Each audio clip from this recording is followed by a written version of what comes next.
Ladies and gentlemen, this is your Impact Attack. Yes, I always say it is your Impact Attack here at hashtag Hamin Media. Ladies and gentlemen, if you don't know who I am the reporter of the people, the man with the plan, Big Ray, here to stay to talk some lucha libre, which is always your Spanish lesson for wrestling today. And ladies and gentlemen, I am joined by two of my favorite co-hosts, maybe three of my favorite co-hosts, but the other third co-host is not here yet. So I'm going to introduce the first co-host.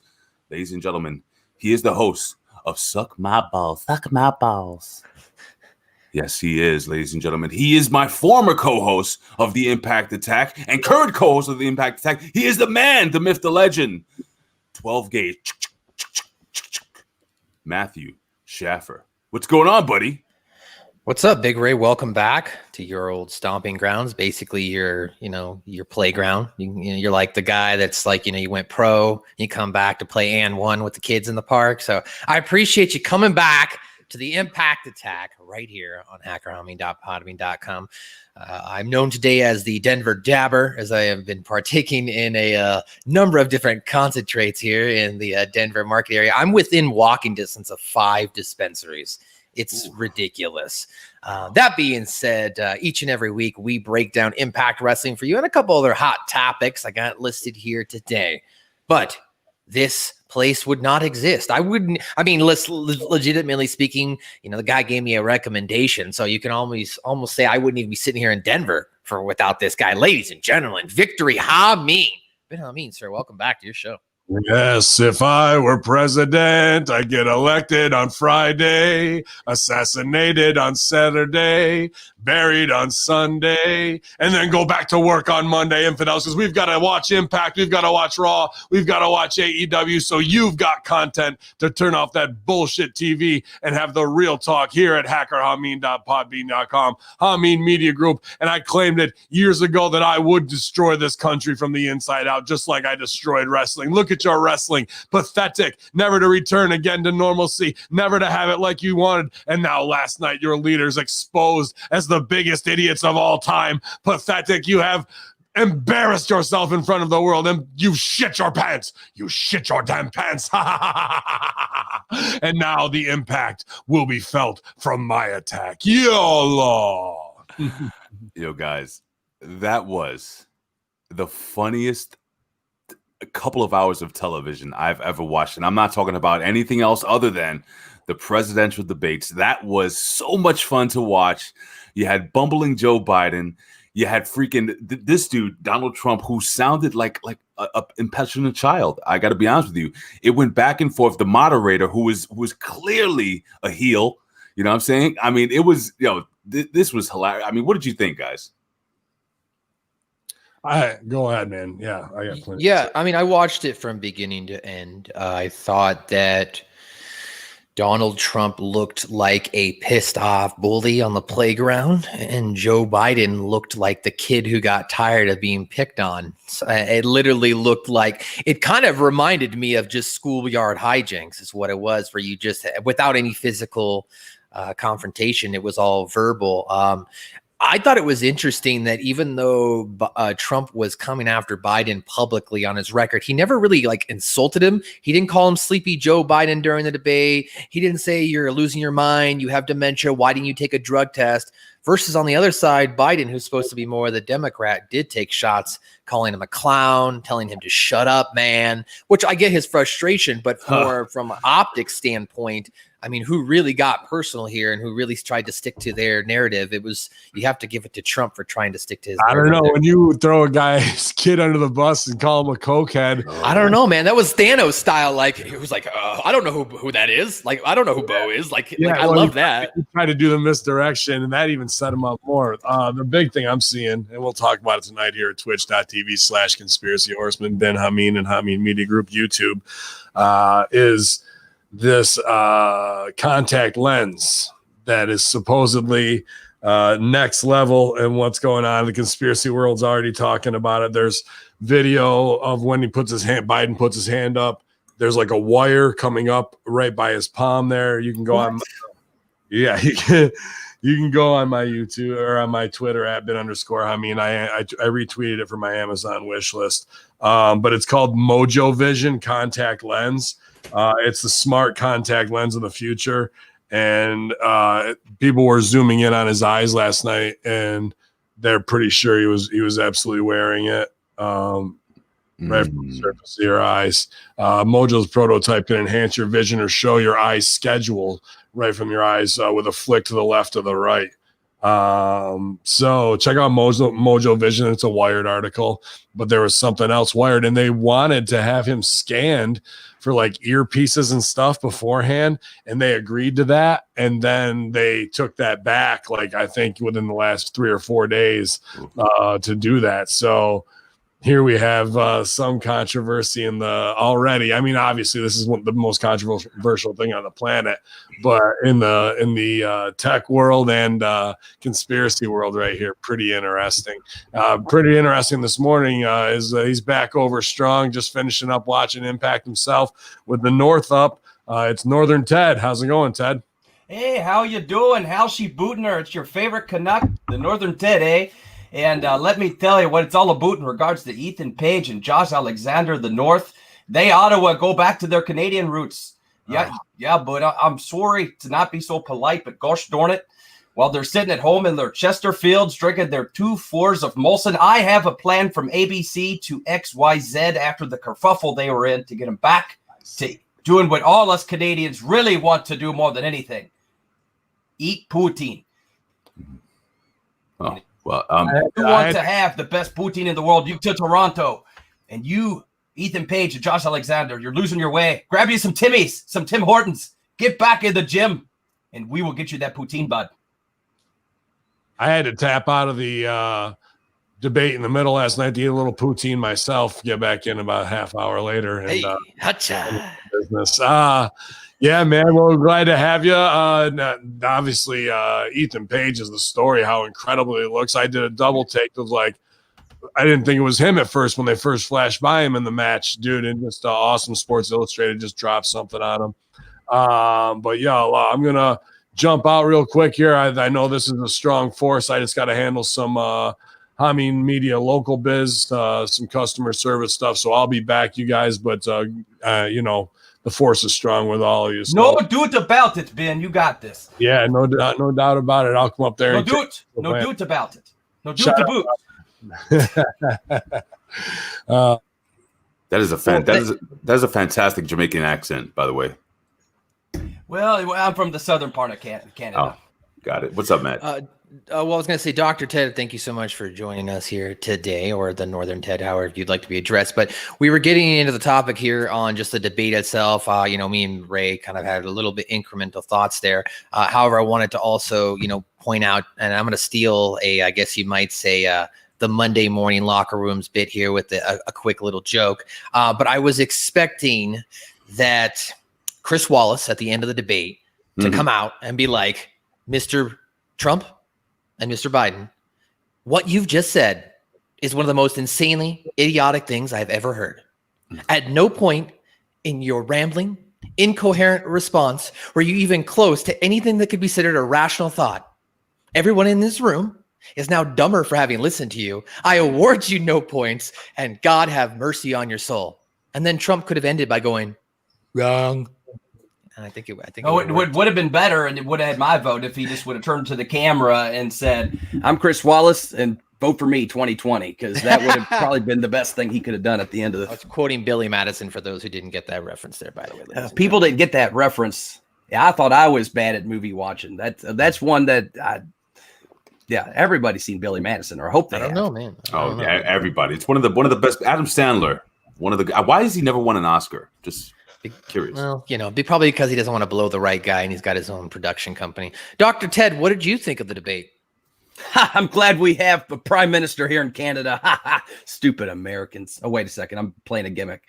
I thought it was terrible. I thought both candidates looked like they're terrible, and I feel sorry for the American people because it's lose-lose. And unfortunately, we don't have a strong third-party contender. I mean, really, that's what it comes down to. Until we get someone that's truly not representative of the Democrats or the Republicans in office, and I don't know if or when that could even ever happen, we're going to get the same shit.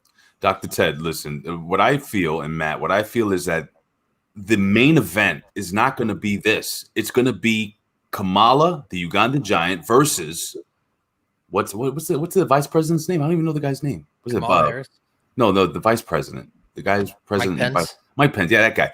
So those two going at it because everybody knows that a vote for Joe Biden is a vote for the Ugandan giant Kamala. I can't wait. I'm so excited that he's running. Dude, I think she's going to mop the floor with Mike Pence because I think she's just a really good debater and she's an attorney general. She knows how to speak. And she's a master debater. Yeah. Well, okay. Well, she's a cutting linguist, actually. She's a linguistic professor. I don't know. I'm just making things up here, guys. I feel like that's what the media does anyway. So why not we join in? But ladies and gentlemen, we've got Big Ray here back. So I thought we would do something that we have not done on the Impact Attack for probably about a year now. Ladies and gentlemen. We got kicked off the air last time. Oh, wait, we're talking about something different. Damn it, Ted. Shut up. I'm trying to introduce something. Okay. Ladies and gentlemen, it's time for the 3 count. Oh, the 3 count. I don't have the drop here, but he'd like to say it's time for the hottest stories in the news in the world of pro wrestling and beyond. So I've got 3 hot stories here. Dr. Ted, it's just a 3 hot topic story that Big Ray and Ben Hamin liked to do on their show, which then transitioned into when we did it. So we just picked 3 topics. This is actually a number of what I have are wrestling related and non-wrestling related. So the first one ties into the debate, and it ties into wrestling. Big Ray, yo, the Rock is smelling what Biden is cooking. Are you excited? I mean, what do you think about the Rock endorsing Joe Biden and the Ugandan giant? What do I think? I think this is America. I think this is America. You can endorse whoever's going to make you the most money, and that is exactly what's going on. We know that The Rock is I'm going to assume, or I'm going to allege, that The Rock may have some very close ties with China. I'm also going to allege that that during this whole Black Lives Movement thing, for The Rock to endorse the Republican Party during this whole thing, because look, let's be real. This is the script. This is what's going on. This is what's being written. This is how it's being played out. Okay, the Republicans are the quote unquote bad guys. They're the racists, the anti, the bad guys. Allegedly. Oh. This is. I think both parties actually suck, to be honest with you. And the Democrats are supposed to be the cowboys on the white horses or whatever the hell it is. Listen, neither here nor there. The Rock's gonna have to. The Rock is a man of color. Okay. And this is man. I'm serious, man. This is the most racially driven presidential, whatever you want to call it, I've ever seen in my life. I've never seen anything like this. And also, people say it's the most important. I don't know if it's the most important. I think it's I can't put it into words, but I smell The Rock is cooking, dude. If you do what you gotta do to make that money. The Rock is setting up. The Rock is setting up. The Rock knows The Rock's gonna come in here. The Rock's gonna whip your ass. The Rock's gonna come in 2020, and The Rock is gonna be, if you smell what the president is cooking, it's gonna happen. Northern Ted. In regards to The Rock endorsing Biden, there was a video. Ben Hamin, and I'm glad Ben Hamin's rejoining us here because I'd like to hear Victory Hamin's thoughts on this topic too. So, Dr. Ted, it's always Briz. What are we doing? That's the answer. So Dr. Ted, during one of the Rock's live streams about 48 hours ago, and I dropped that in the box here, Big Ray, and I can send it to you here in just a second here. One of the viewers was watching The Rock, and The Rock was just about to talk about his brand new whiskey drink or whatever. And one of the viewers in the live chat called out The Rock and said, basically, fuck you, Rock. You went ahead and you've endorsed a pedophile. Why don't you go ahead and expose you and all your Hollywood elite pedophile friends? And the guy goes on to say that this kind of shook up The Rock first. The Rock tried to go on, and because I saw this in the Hamin Media Group. Was this a Hamin Media Group member, or was this somebody reporting of what they saw from that? It was just somebody. I think it was somebody who shared. It was Billy Santiago, who usually shares like good stuff like that. He shared Rock told for it, so I don't know if this is the true thing, because then he goes back and says Rock blocked him and deleted the fucking stream, right? So this could be easily urban myth and legend in a propaganda war right here is one of the first things I thought, because sounds like a good story like that you went over and that he sold for it, especially when we want to put everything in line from backwards from Val Venus's fucking rant of exposure and posting the Saturday Night Live molesting kids robot sketch that wasn't funny for no reason. The Rock having COVID, yet then the next week he rips the front of his own gates off to get to the movie set on time to show that he's a real worker because the BLM movement's so important and this new character that he's doing is there. So all that's tied in a weird way. But I thought you had COVID, B, but no, I'm also gonna interview Biden and Kamala Harris, not by myself. I obviously have a camera crew set up, you know what I mean? Like, I thought you were quarantined. Like, there's no shortage of these things when you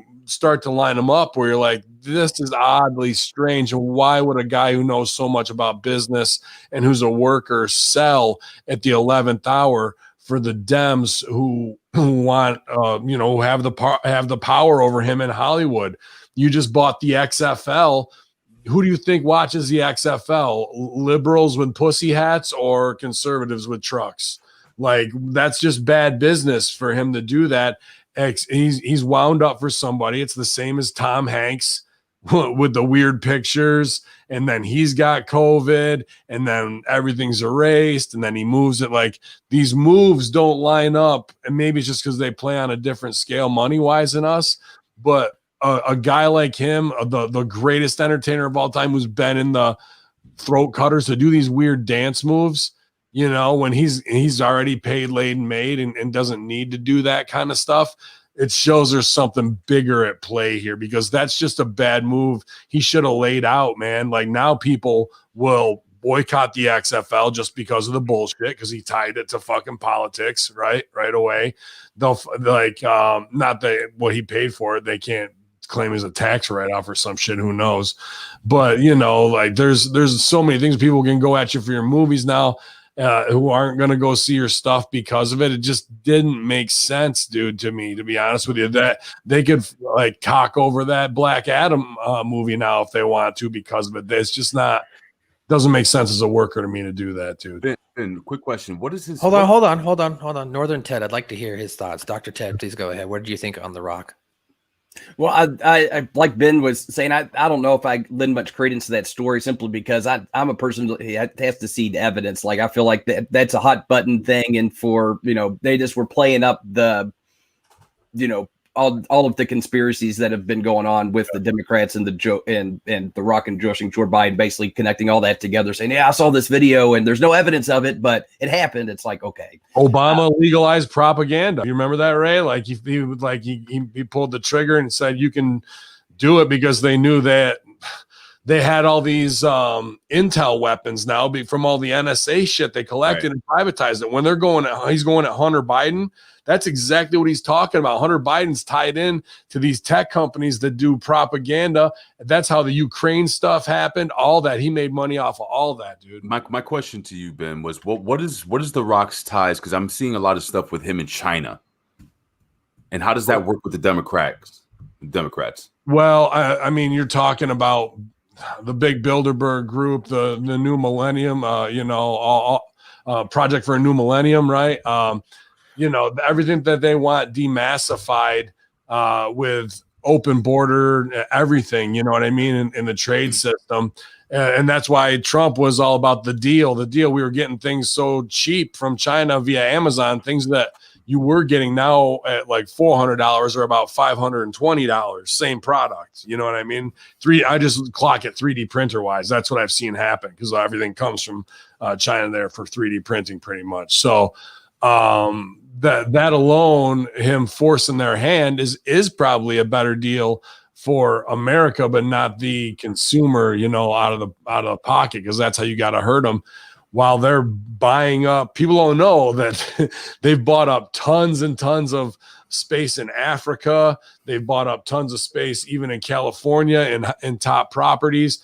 You've seen, I've heard that, and I kind of want to do it because I have a whole screenplay based off of Chinese mythology story that they've bought out Hollywood, you know, and the influence. That was what I was going to ask. That was going to be my point too. Is the influence right there, what it is the influence. So I don't want to give this away, but if you've got a good China-based story that is going to be able to try and bridge the gap between where Americans want entertainment. We love Bruce Lee. We love whatever. Like, you can't go back to the time of, like, you know, the red whatever scare, like, and all that shit. Like, they's integrated. We did too much in the 90s to appreciate each other's culture and food to like fucking start hating on people. You know what I mean? And they kind of know that, and they're pushing everything that way. And I'm fine with that part of it, but you're talking about Chinese social credit score. So you're talking about thinking the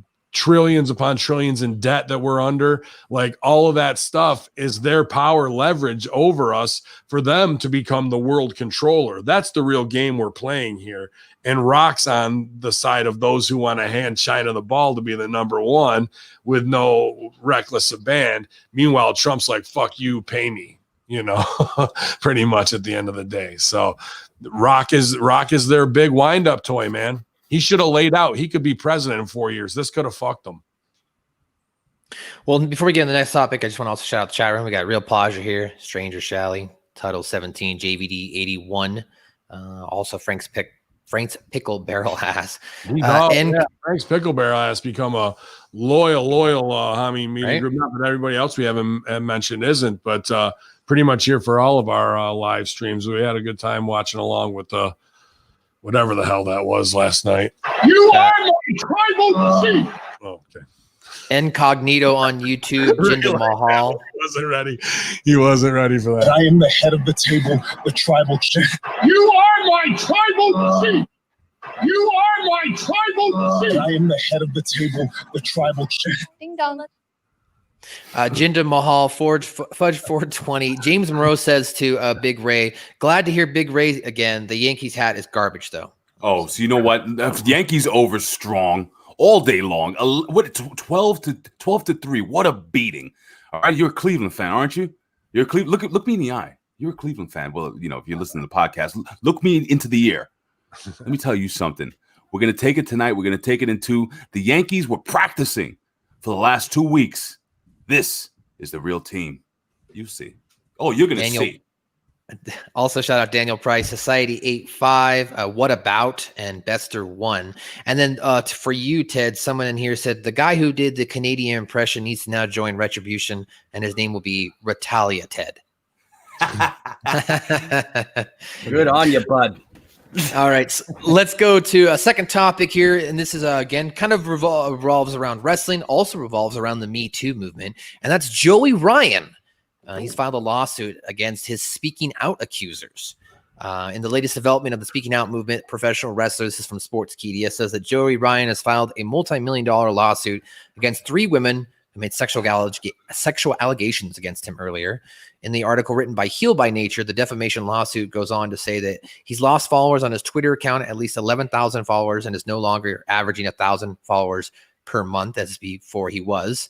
He's lost 8,000 followers on Instagram. He's lost his bar wrestling has lost a monthly revenue of $1,500 per month from distribution and streaming services, and $2,000 per event with two events every month.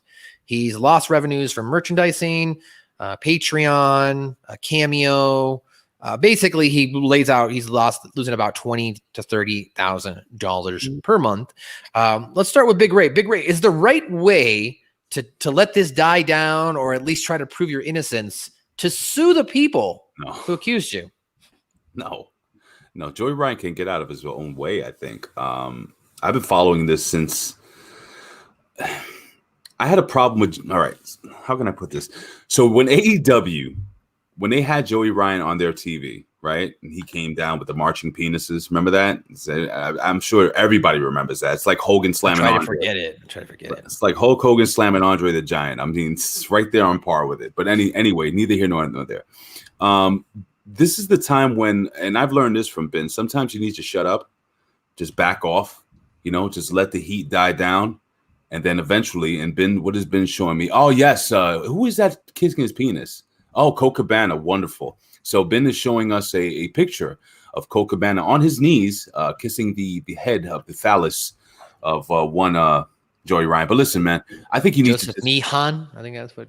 Dude, I think you just need to shut up, man. You don't need to go out and sue the accusers. Let everything die down. Try to get your career back on track if you possibly can. Could he ever go back to being Joey Ryan the way we knew him as? Probably not. So now he's got to kind of figure out what he's going to do moving forward. That was his moneymaker.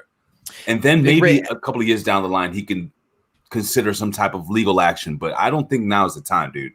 As a man of faith yourself, did you watch his video? Like when he talked about the accusers and stuff like that, all on YouTube? I did watch it. What did you think of his belief now, or at least I don't want to say the excuse, but him saying he found God? Oof. All right, so I'm gonna put it this way. I'm not gonna judge anybody. I think if sometimes you need to hit rock bottom. Sometimes you need to find yourself in a place where you have nowhere to turn to, and I feel maybe perhaps in his heart he's like, dude, I can't do this without God anymore. So that's probably where he was. A lot of people, what they do is when they get to a certain point that they're all the way down, they reach for things that have brought them peace in the past, whether it be God, whether it be ex-girlfriend, whether it be drugs, unfortunately. So I can't sit here and say Joey Ryan wasn't being sincere with what he said. I think at that time and moment, he was feeling down. He was down. He lost everything. And the only thing he believed that could help bring him some type of to take away that sadness and that empty feeling is God. So in that, I believe he was sincere. I know it sounds crazy, but I believe he was sincere.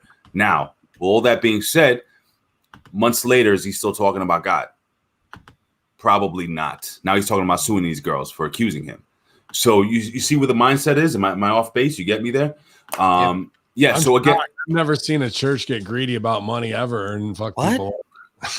Oh no, I mean, it does happen, but like I said, it's the individual. Dude, I get you. I love it. I love your project. Plug your project with a very spiritual and obviously, the whole thing. Go ahead. Because before I start to tear down, I want you to. Well, you don't have to tear it down. Why are you tearing it down? Not tear you down. No, but you're gonna tear down. Listen, tear down workers. No, I'm tearing down work. Like what he said, DiBiase. Here's the thing: spiritual, find God in your lowest. I'm with you, Ray, 100%. Like guys in jail, they say I found Jesus or Allah. That's all they got, right? Like that's what that's the point of it. Especially after he got his proverbial dick kicked in, or flipped his own dick, or whatever you want to say. But when it comes to a worker at that level, and it's scumbag 101, whether it's DiBiase, whether it's Shawn Michaels, whether it's, whatever, like that's the get out of jail free card for the worker. But you're not going to change 30 years of worker behavior like that. And then the real is exposed when you come back over the top to sue instead of laying out. Like after cutting it, how about the hour promo, the clean shaven promo to like do it? Like all that is another long line of mental breakdown. It's just another step in that where you're making wrong choice upon wrong choice upon wrong choice because you're not seeing anything with clarity. And the get out of jail free for a lot of dudes who are in free fall is grabbing onto the fucking Jesus branch on the way down. Yeah, but hold on. I want to make it clear that it's not just the Jesus branch. You got, like I said, a lot of people when they're at a point where they're rock bottom, they cling on to whatever will make them feel better, whatever will make them fill that void. So it could be the Jesus branch, it could be the Allah branch, it could be the drug branch. Okay, it could be anything, the food branch, you know what I'm saying? It could be anything to fill that void at that moment. When he comes back, when he sees he can get back towards the bar wrestling branch, like that he lets go of the Christ shit, and then he's moving towards that one. So my point is, you know, for those who are really living the life like you are, plug the show. For those who want to invest any belief in that this guy is going to do anything the right way after all this just, like, why would you make this move? Like, it does not make sense for retribution, attribution, empathy, or to prove your innocence at this point. It just seems like I'm the victim too now. Pay me. Like, look what you did to me with cancel culture, set the precedent. I don't know, man. There's just too many pictures of people's hands on his cock to sway anybody's mind another way. I think in the court of public opinion, how do you do it? You would be the fucking attorney of the century if you fucking could do it, bro. Yo, not to be a cornball, but even if he wants to quote the Bible, even I think it's the book of Psalms that says, "Be still and know that I am God." What that means is that, yo, chill out. You know, you're going through this. Chill out. Let me take care of this for you. But no, he's not doing that. You got to go find peace in the wilderness, right? You got right. So look, this is not a religious podcast, but the fact of the matter is this: Joey Ryan is at a point, like I said, that he doesn't know where to go. So he's grabbing onto what he thinks is going to help him out. He's grabbing onto what he thinks is going to make him look better. He's grabbing onto what he thinks is going to make him feel happy inside and take away that pain of making a ton of really bad decisions in his life. And now he sees he's impatient. And what happens when you're impatient? You make irrational decisions, you move forward too quickly, and this is where he is when it comes to this whole stupid lawsuit. Joey Ryan needs to chill, man. He needs to have somebody. Is there anybody, Ted, doctor, do you know him? Is there anybody that he knows that can get in his head and say, hey, dude, chill out, man? Yeah, that was going to be my question to you, Dr. Ted, is how, from a business standpoint, is this advantageous for Joey Ryan? I'll let you go ahead and address those. I don't think it is at all. I think it's disingenuous. I feel like he came out of this situation originally being apologetic for it, and now he's doubling down the other way, saying that he wants to blame the people that blamed him, even though I was pretty sure, maybe I'm wrong, that when this first happened, he kind of took responsibility, saying that he was sorry for his actions and wanted to be better. Now, all of a sudden, he's saying, well, fuck that didn't get me out of trouble. Now I'm going to try to recoup some money. And it's like, I think that's it for the Joey Ryan brand of professional wrestling. 14:4 right there. Fuck this. I'm trying to get some money. I think it was right out of the Bible. So I think that was the one. Yeah, dude, you're right on, Beast. Like, that's they tried to play the Me Too movement as a worker and do the worker thing to lay low. Yeah. Now in the scale of psychological he's in I want some payback now mode and not the fucking forgive and forget mode that he was hoping they would do to him. But it doesn't need to happen, because if he just would have laid out, now here, let me play one more card. This could be a straight up scumbag lawyer move for Heat. Like, they got these girls that are going after him, and they've got their lawyer, right? Mm. You come back over the top with a lawsuit that ties up their lawyers more hours. Those girls don't have the time. The case runs out, and they bleed him out. That's exactly what I think this really is. Joey knows he's not getting paid, but in order to fucking try and knock them down, and whoever would be backing them, or if he knows their pockets aren't as deep and they got to get shittier lawyers than he does, then he can get the fucking thing thrown out. That's why you make this move against them, just in legalese. So it's kind of like a gamble on himself, where he's saying, look, I may not have all my money, I may not be making money, but I have more money than they do, and their money's going to run out before my money. And then once their money runs out and I'm over this whole court thing, then I can make money. Vince McMahon and the CTE thing. Why can't they? Because he's got 22 fucking lawyers on retainer constantly going to bat, where you got one trying to fucking do it. You just can't go against it. So if they can bleed you dry in your funds to pay for only 4 hours of law that week while they got people working around the fucking clock. You know what I mean? Just to bury you alone until it runs its course. That's the legal shitty scumbag lawyer way of doing things. That's what I think this move at the end of the day really is. He doesn't think he's getting paid from this. There's no way that anyone is that oblivious. Well, our third story here to wrap up the 3 count, and this ties also into Impact Wrestling for this episode itself. Rob Van Dam and Katie Forbes are gone from Impact Wrestling. So Rob Van Dam and Katie Forbes are no longer with Impact Wrestling, according to a PW Insider. The pair's departure from the company is due to storylines involving them ending. They had been working on a per show deal for some time, and the door is said to be open for them to return someday. And of course, Rob Van Dam's actually been with the promotion since February of 2019. We'll start with you, Mr. Ted. Do you think this is the right move right now for Impact Wrestling to removing Rob Van Dam and probably their hottest piece of behind on television? Well, I mean, it comes down to the deal and what I mean. Don't get me wrong, Rob Van Dam can be a great asset, and I think this last run, he was being particularly. I like the outside the box, from his traditional. He's just the high flying guy. They kind of made him more into a very conceited heel with a woman who likes to flaunt her stuff around, and I thought it was very good.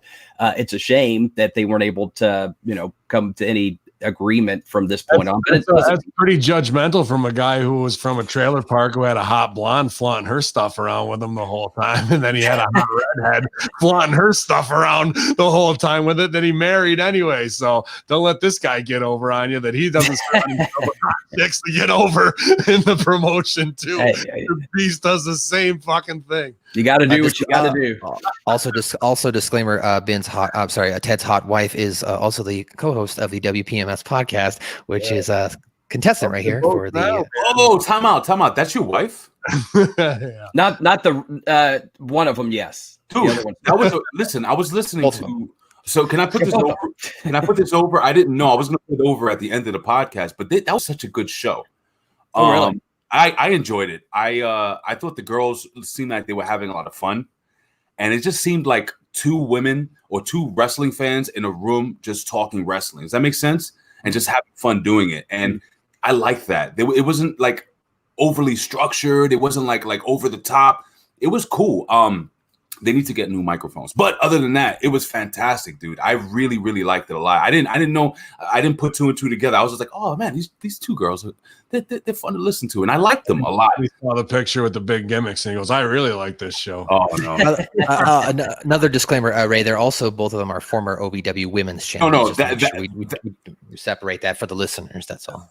That I know, but I didn't put the Dr. Ted, and anyway, the 2 big well, gimmicks. As I told her, I wanted her to tell herself on her own without necessarily, I wanted them to be able to stand on their own 2 feet. So I'm glad to hear that it cool. stood up and they did a good job. Yeah, it was great, man. I really, really enjoyed. Guys, if you haven't had a chance, I think it was WPMS. Yeah, WPMS, Women Hamin Media Group. Women pile drivers, men and sex. So they had said they needed a powerful voice to do WPMS, and I was like, oh, I'll do it for them. I didn't. I was like, how am I gonna reach out to them? So, but let them know that they did a phenomenal. And I don't put a lot of stuff over like that, Right. They were really, really great. I enjoyed them. Yeah, we were looking for some alternative voices as well. Even been going back and forth on Twitter with the Boy Meets World podcast, which debuts tomorrow on HamiMediaGroup.podbean.com. Whoa! We have a Boy Meets World as a finalist, yeah. As a finalist. Oh, I don't know about Topanga over Strong. I don't want it to be battle of the bands. That's why the fans have a vote. We have a vote. The producers have a vote. I have a vote. And if people love that shit, even if I hate something and there's a room for it, I think that's even speaks louder to the programming of fuck it. I'm not going to lay down if there's an audience for it, and some people might vote for it just to fucking spite me if they want to. So that's I want you guys to check it out, and they've been having a good time on Twitter getting their shit in with Boy Meets World gifts, which are the fucking second worst thing to actually having to watch the show. Guys, I have my mail-in ballot. What do I send it to? I was gonna say just to wrap up this conversation on the Hamin Media Group 6-star search. Tomorrow, Boar Meets Will be debuting, and then Friday or early Saturday morning, I'm depending. I don't want them to go head to head with Friday Locker Room and Smack Attack, but 2 in with Sergio and the Vet. Oh, yeah. 4 more OVW wrestlers will be on this week as well. So we got some high level entertainment for you guys. It's the old crew coming back together and putting things out, dude. Both of those guys, big respect for them. We put a lot of hours in the ring, all me, Man Beast, and those two, and many others, man. That's the heart and soul of Derby City Wrestling and OVW and Rip Rogers guys through and through. So you're going to hear more great perspective from them. When those guys speak and when those women speak, they know what the fuck they're talking about. They've sold tickets. They've set up the ring in every little shit town. They've made the drives. They've fucking signed the autographs, baby faces and heels, and they know what the fuck's going on. So I'm so pumped to see, extended OVW family, in the finalists here. And that's got nothing to do with, not lack of submissions, because there was a ton of good shows, man. A lot. And to be honest, Ben, you didn't really listen to him, so you didn't have any influence as far as on the finalists. So he didn't, just to make that clear for everybody, he didn't like, oh, of course we're gonna choose the OVW people. I'll listen to all these, in the finals, because I got to vote on them. So I'm not gonna vote blindly that way. But there was all ringers there at the end, man. There's no doubt about it. So a great crop for the final. But to go back to RVD and Katie Forbes being gone, huge miss on the show. They're getting their own talk show now. That's dead in the water. Impact's going to impact, you know what I mean? Be honest with you, RVD gets a huge get, $7,500 to $10,000, and he said it, well, I'm the highest paid guy on the card. It is, and he's not working like he used to. And then you got to pay Katie to come out and twerk, and she's stealing the show. He's fine with that. This guy's been wrestling for fucking 30 years, man. He's seen it all, done it all. He don't give a fuck. And he's got his own new whole weed strain. But the reality is the WWE drafts in 2 weeks, and you're going to see him probably show up there. Intercontinental champions, what I heard, to be in that picture. And will we get RVD, AJ Styles? We can get some cool shit there. Some last real dream booking if they don't fuck it up. But I think that money that they're saving on RVD, whatever it was, $75,000, $100,000 for 10 appearances, let's take 35 to 40 of that and fill the sex void that we are now missing. And we'll get somebody over with some Instagram models and pay those girls, because we've talked about this strategy before. 160, 180,000 people watching Impact, maybe tops, and they were doing the things we talked about. But if there's a void, let's get some girls with 4 to 6 million who aren't afraid to twerk, and we'll set them free around the whatever, give them some structure and rules. But that's going to draw eyes globally to the Impact product to tune in to see those girls, man, who have that following. I think it's worth the investment. Before you jump in, Big Ray, Dr. Ted, Daniel Price in the chat room says, Ted does freaky things to the ladies with his bow tie. Do you? Can you confirm or deny that? You're going to have to find that out on if the next edition of WPMS podcast, assuming they win. So I guess that's the only way they can find out. Did you want to talk about, I know we can bring it back to you as far as Rob Van Dam, Katie Forbes leaving before Big Ray finishes up here and we go into the review. I'm just saying, I think it's a shame, but Ben brings up a good point with the draft coming up. That's certainly a possibility, and more money being on the table for him. I can't necessarily fault RVD and Katie for doing that if that is the case. So it's a shame they couldn't come to a deal, but at the same time, I don't necessarily think if they weren't pulling in the viewers necessarily, then you got to think of the value proposition. As much as I did like what they brought to the product, is it worth how much money they're paying, considering how many people they brought in recently after all those people got released and they brought them onto the roster. Big Red, the twerk gang is no more. All right, so here's the deal. Pigeons. Sorry. Whoa, what? I like pigeons fly. Pigeons are delicious if you ever eaten Chinese food in New York City. But anyway, here's the deal. I was thinking during this whole conversation, I was like, man, all right, so RVD is gone. It sucks. Katie Forbes gone sucks. But what could we do? Could we continue this with someone else? Not necessarily the same thing, exactly the same thing with the twerk and everything, but something kind of fun and a takeoff of it. And the first person that came into my mind, and I want you guys to hear me out here, is Johnny Swinger.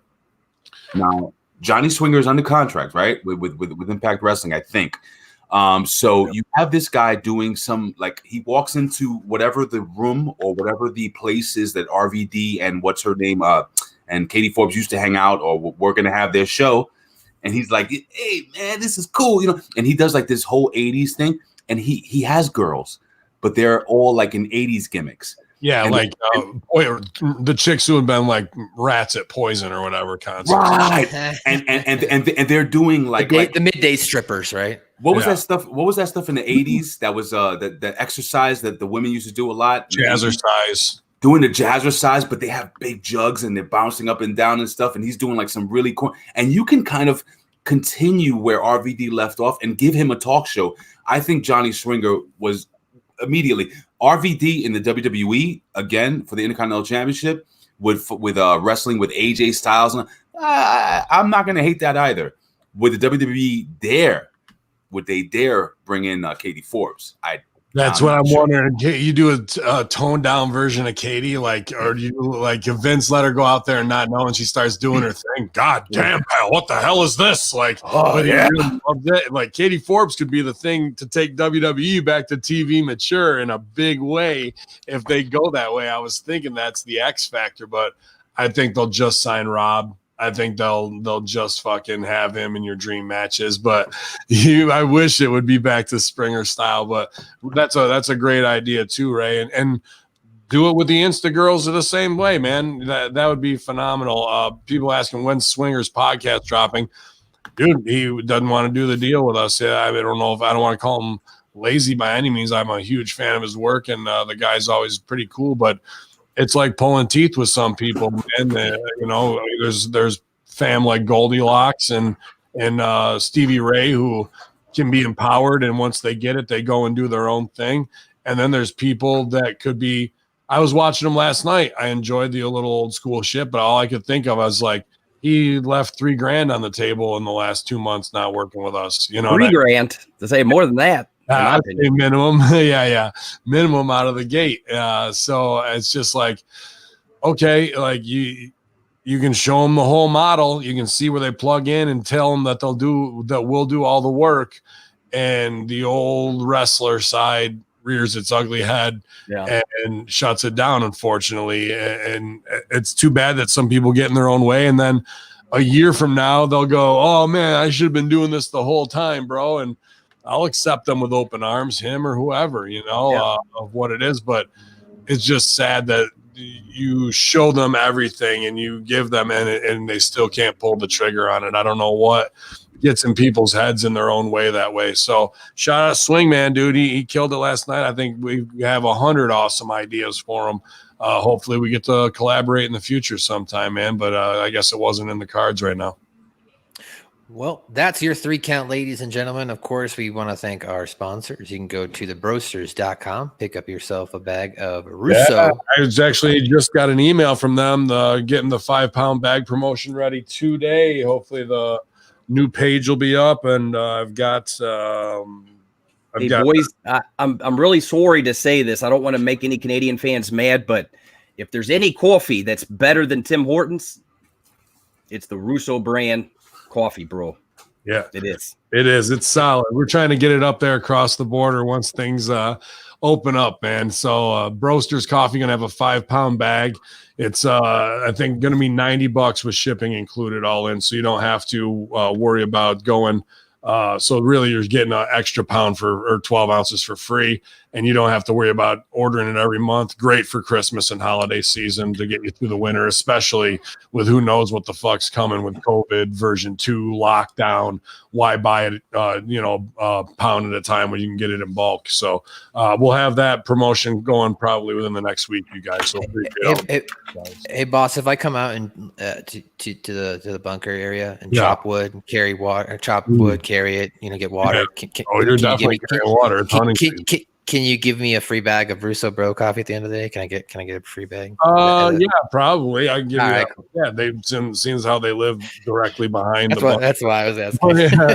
But you can get them in a lot of stores. You can get it at Dippin' Donuts. I wanted to work for it. That's why, I pay for it. Anyway. Oh, dude, it's hunting season. There's no way to get water up the hill except for 5-gallon buckets, and the water tank is 60 gallons. So guess what? You're making 6 trips with 2 5-galloners in each hand, or 10-galloners in each hand, and getting her up there, and then up the stairs to dump in the top so you have a gravity feed. So your forearms are going to be burning because the hill's about fucking 75-degree pitch. Man Beast knows, he's seen it, and fucking walk Trying out. to push me down that hill.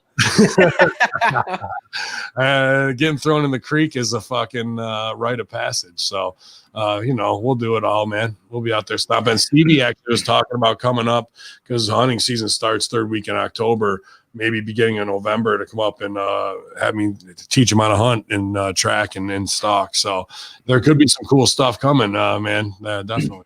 Well, speaking of Stevie Richards, I believe we're going to start tomorrow, right? Tomorrow's the 1st. Some Stevie Richards fitness yoga. Yes. For the first 30, we're going to do yoga all 30 days, guys. So go to StevieRichardsFitness.com. You can purchase 1, 2, 3. Purchase all 3 videos. But if you want to just start slow, purchase the $9.99 video like I did, and that'll get you through your first 30 days. You can, of course, for just $999, you can do all. Do yoga. Wait, how much is it? 9,999. Okay. Stevie gets 10, we get the rest. So Yeah.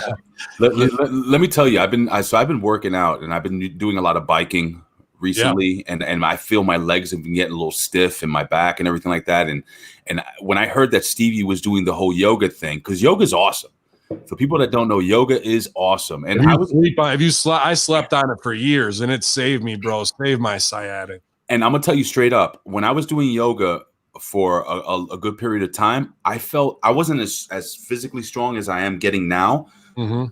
But I was all right. No, I didn't look as physically strong. Excuse me. I felt stronger. So for those guys out there that are like, oh, man, yoga, I'm not gonna do yoga. I'm not gonna be in tights and doing down dog with my ass in the air. No. That's not about that, dude. It's about core strength. Like those, I've seen, dude. When I go running at the track, you got to see these yogis out there just standing on their hands and doing these splits while they're upside down. And I'm like, wow, I would love to do that. So, dude, I'm really excited. And by the way, I drink nothing but Brosters. Right on, man. That's the best of the best. Frank, I see you out there doing that DDP, but, man, get on that SRF. That's what we're all doing this month. Big push, Stevie Richards Fitness. Great gift as well coming up for the holidays. Anybody that way in your family. One-time cost, guys. One-time. Yeah, one-time keep it. Yeah, worth with it. Mask on. Yeah, man. I was just trying to riff on the fact that he's only charging $10 for it when it really he should be charging a lot more. Yeah. Right? You know, he's his own worst enemy. And I mix it in with the resistance program. Ray's looking great. Super proud of you, man, with all that inspiring people every day. Awesome stuff. Let's get to this fucking show. Yep. Also, don't want to plug one more thing. ZordosOliveOil.com. After you do your fitness workout, then you can make some good food with some fine artisan olive oil. So, Big Ray, why don't you introduce us? Can you give us the name? Can you give us the date? Give me some nostalgic Impact Wrestling introduction here. Oh, Jesus Christ. I'm not set up for this. Okay. So, ladies and gentlemen, this is Impact Wrestling. What is it? September 29th, 2020. We got the North in the main event with Austin versus Fulton as we head to Victory Road. We are only a month away from Bound for Glory. It's huge, man. We're coming live from wherever the hell they record from on AXS TV, ladies and gentlemen. And listen, man, I got to tell you something. All in all, I love the video. They started doing the video thing again at the beginning of the show, right? Yeah. That's the first thing I noticed off the bat. I love the introduction because I didn't watch last week. I knew exactly what was happening this week. I felt like excited about the show. Again, I've been saying this over and over again. Impact Wrestling to me is the best wrestling television TV show in all of wrestling right now. So, Matt, we started off really, really hot, brother. What do you think of this first match? Yeah, so as you mentioned, we started off with a tag match, right? Taya and Rosemary taking on Neveah and Jessica Havok. Now, I missed Impact as well last week, so I definitely agree. I liked the video package. That was a nice catch-up. I was in the middle of moving, so I apologize for not knowing what happened last week. But Neveah and Taya, they started out. I liked the match. I thought it was good. I also watched it live on Twitch.tv Conspiracy Horseman with Ben as he did the watch-along there. But, the ultimate winner of this match was Taya and Rosemary after the conclusion of the match with Taya and Neveah facing off. Taya gained control and then hitting the road to Valhalla for the pin. So I liked it. I liked the progression of this team. You can even sense a little bit of the dissension at the end with them looking at each other. So this conclusion to this feud between Rosemary and Taya is going to come to a full force at the wedding. What did you think, Ray? What were your thoughts? Well, I thought, number one, I thought the match was fun. I enjoyed watching the match. There's not an Impact Wrestling match that I watch and I'm like, oh, I'm so bored, or I'm on my phone. I actually watch it and I enjoy every single minute of it. I'm serious. One thing that stuck out to me, Taya Valkyrie looked amazing. She just looked extra special this week. I don't know what it was. I don't know if it was her makeup or what she was wearing or the way she was working in the ring, but everything just came together for me with her. She's been awesome forever, but she looked. Jessica Havok also stuck out to me in this match. That girl can go. She can move, man. For a woman her size, like Nia the Jax. roundhouse kick, and then she followed it up with that colossal kick. Yo, dude, let me tell you something. I'm sitting there. I'm like, man, this woman would make Vince money if he knew how to use it. This is the monster that Vince McMahon needs in his company. A woman that could work. A woman that when she dials herself up, if you go to her Instagram, she is a beautiful, beautiful woman. All due respect, Mr. Callahan. And dude, I'm telling you, like this, she was, you know what? She was a star of this match. Even though Taya Valkyrie was awesome. I think, man, that girl can go. The way she moves, the way she sells, the way she looks in the camera and screams. Ben, you know that I'm a big proponent of character. Especially, putting over facials and doing all that stuff during the match. And I thought she did a great job, man. Dude, I would not want to be in the ring with that woman. Seriously. I'm glad she's on my team. She was easy enough to kidnap, so it meant she probably just wanted to go anyway. Yeah, dude, she is awesome. And the other thing is she smells good all the time, too. She smells like that Bath and Body Works sexy sprays or whatever, that, especially in a locker room full of Axe and nut sweat and shitty old knee pads. It's always nice to get to work with J-Hav and have to smell the rest of the boys. But I stopped myself in the beginning of this match where it started, and I go, you know what? I like everybody in this match. I go, I can't tell you the last time I watched a women's match and was like, dude, I'm pumped for all these girls to kick ass. I'm a big fan of Neveah and the Chris brothers. They're all, it's all 2CW family. And then, when it comes to what I like in women is not a little AJ stick figure style, Selena Vega. I like Marilyn Monroe. That's what wife number one's like, and that's what Taya Valkyrie is like. And she felt more confident this week. She posted bikini pics. She said she hasn't in a while. You could see she struggles with her frame, which is just, nothing you can do with it. She's an endomorph body type, but the conventions of what they see on the magazines of what they believe is bullshit. That girl is, and look at the dude she's with. She should be putting herself over that she landed that stud horse too, man. That they are the beautiful people, but it shows that everybody looked at themselves in some type of way and has problems with what they are, I guess. But she is an incredible worker, not just a woman worker. All these girls are. Jay have too. Put in all the miles, more than 10,000 hours. The problem is, unfortunately, with Vince bringing her on board, and this is the shitty way wrestling works, bro. So Sammy's in Florida at FCW NXT, right? Solomon Crow, and she lives with him, and they're together down there, and she's getting in good shape. But it's not like OVW where you can bring around people who are non-contract in NXT. So you're in the clique with all your wrestling friends, but you're not signed in hopes that you'll get brought in because they know you're a pro or whatever. But then Sammy's Solomon Crow thing doesn't work out. And WWE wants to use that against you to be like, oh, you'll do what we want, and maybe we'll sign your girl. Maybe we'll do this, that, the other. So they're well aware of Jessica Havoc, and it's tough to come back around and do that again. That's just the bullshit part of wrestling. If somebody from WWE saw that match last night, they should be on the phone with her today. Be like, do you have a deal with them? When's it done? We want you for NXT right away. I agree, Ray, that there's tons of value on her, but I'm just telling you the way the shitty wrestling game is played might have worked against her already, but enough time may have passed, and getting a look at a match like that, and if they're taking RVD off TV, they might want to hurt Impact, and you can get signed just because of how good you look on there. So, and Rosemary, it was a star too. They gave her own entrance. It showed Taya's a star, because I'm like, it's Taya versus Rosemary. I thought they were in the angle together. Oh no, she's just getting her own entrance as well. So they really shined all the girls to look a certain way. Beast, I'm gonna let you go, and then I got something I wanted to pitch for. I was gonna pitch it privately for her, but I'd rather do a good open discussion on the Impact Attack. Take it, Beast. Go ahead there, buddy. Well, I don't necessarily have much more to add. I guess just more on the critical side, and this is something that's not necessarily just on them. Is I would really like to see more matches start with lockups versus duck something going into something. Again, that's being so nitpicky. I mean, the match itself was a good little match, but especially when it's the first one on the show. And then I told. Sorry, I got distracted reading. Daniel Spencer, Daniel Spencer stooge in a good way. I said stooge all the time, and she popped for it because I think she takes pride in it, man. Yeah, that's hard. Something when I was working with her, it's not like I mean, I love Sammy too, man, but like. She's so easy. The best heels are always the nicest. Well, and people don't realize watching, unless you've been in a wrestling locker room, you really can't fathom how terrible some of these guys smell. So when someone smells just halfway decent, it's like it's smelling, the greatest smell in the world. A field of roses and shit. I'm like, oh, this is so great. It's all that shit, man. And it was never overpowering. So. You don't want to. That's why Ben has 500 wives, because they all smell good.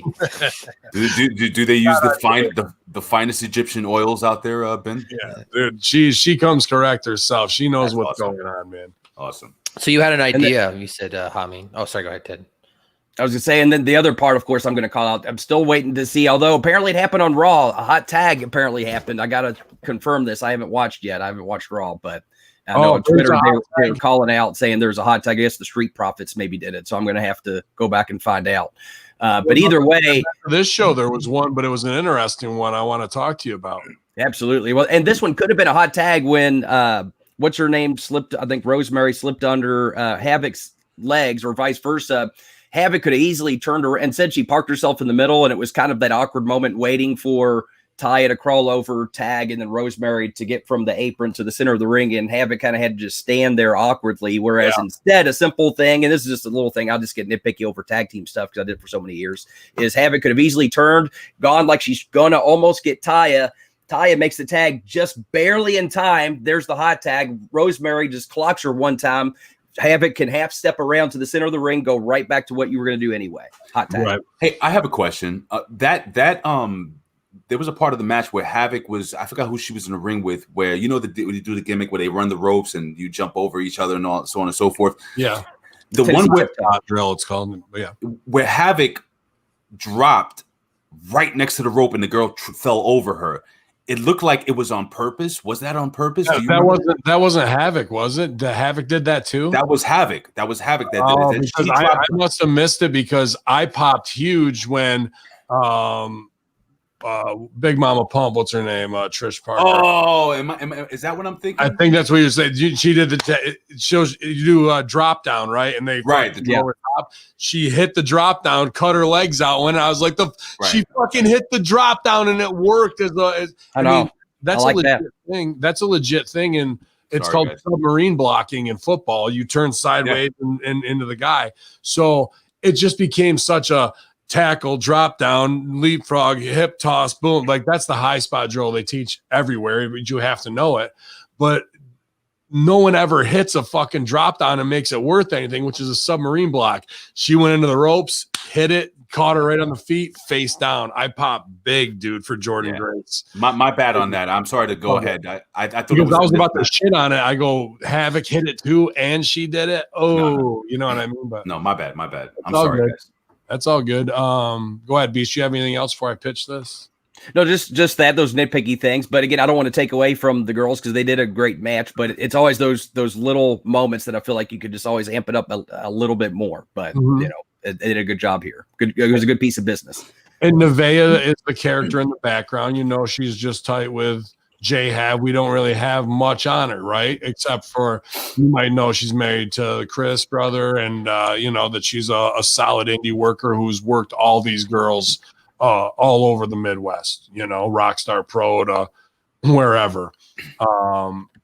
But we don't have much on Neveah yet, you know, aside from being just the tag partner. What if after we do this wedding business, I was thinking, how do we spin Neveah out into her own thing? And one of my favorite things to watch on World Star is fucking Karen videos. Oh. Like, dude, could we turn Neveah into a Karen in the wrestling world? You know, 'cause she is a mom and she don't give a fuck. She's hot, but like you could just see her. I think with the right situations for her to go off. I think the Karen character is one of the biggest things missing in wrestling right now. That's the most viral thing in the internet, dude. And I think Neveah could pull it off. What do you guys think on that? That's genius. Yeah, can't believe no one's done it yet. As soon as you said it, I was like, yeah, that's money right there. And also, remember yesterday when I was talking about how certain people have certain body types and they look a certain way, you know, as champions, so on and so forth.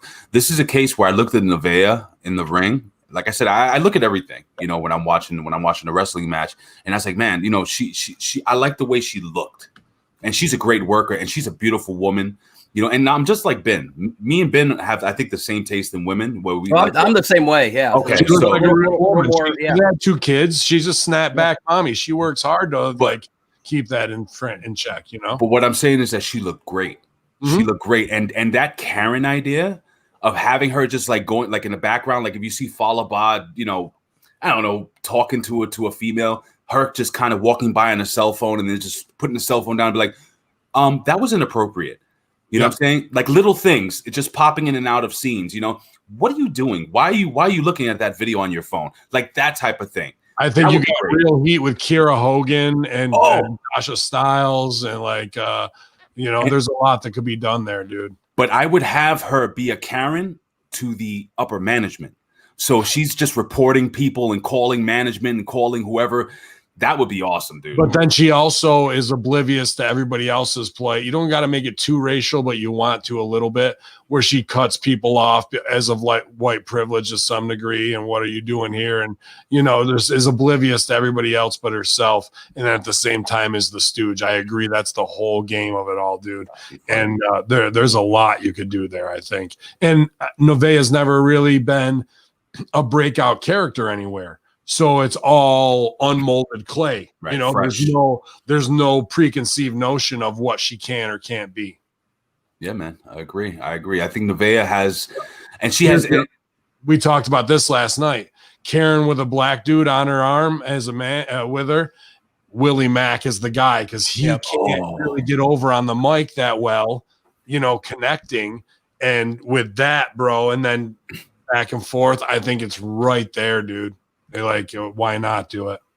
Oh man, that's money right there. Will they do it? I'm probably gonna hit her up later today. She may have already thought of it because she rolls with Sammy, and I can't believe if I'm thinking of it, Sammy hasn't pitched it yet. But who knows? We'll drop the pebble in the pond. That's free creative. I don't mind giving away because that's people who I know are awesome who've paid all the dues and then some. And if one little idea from outside can help send their trajectory, I'm happy to fucking be the nudge that does it. You know. No. So, yeah, I mean, overall, I thought this tag match was really good. And in my opinion, I thought this was actually one of Neveah's strongest showings since she's been here at Impact. So, and as you mentioned, it was good work, though, from all of them, across all the board, if you will. And then afterwards, Tasha Steelz and Kiera Hogan hit the ring. They attacked Taya. Rosemary dove in to defend her, but then Havok and Neveah helped clear the ring. And I guess there's a lot left to be settled here with the teams. What did you think of, I guess you might say, Tasha Steelz and Kiera Hogan now inserting themselves into this feud Big Ray after they kind of were left at the altar, so to speak, or didn't even get to the altar, not being selected as the best men, women. It's good. It's good. They're pissed off. They didn't get what they wanted. They're young, and what is it about young people? Young people are impatient. You know what I'm saying? They're impatient. We spoke about impatience before. These girls are impatient, so they're frustrated. They're angry, so they want to take it out on somebody, and it perpetuates and pushes forward some more mixes and matches with matches, if that makes any sense. So you're going to bring these girls in. Everybody here can work. Everybody here has character. Everybody here is good. Dude, there's nothing in this segment I genuinely didn't like. I'm hoping Ben or Ted ain't going to tear me down for this, but I think it was all well done. And they didn't do much. They ran in, kicked a little butt, and the other girls came in.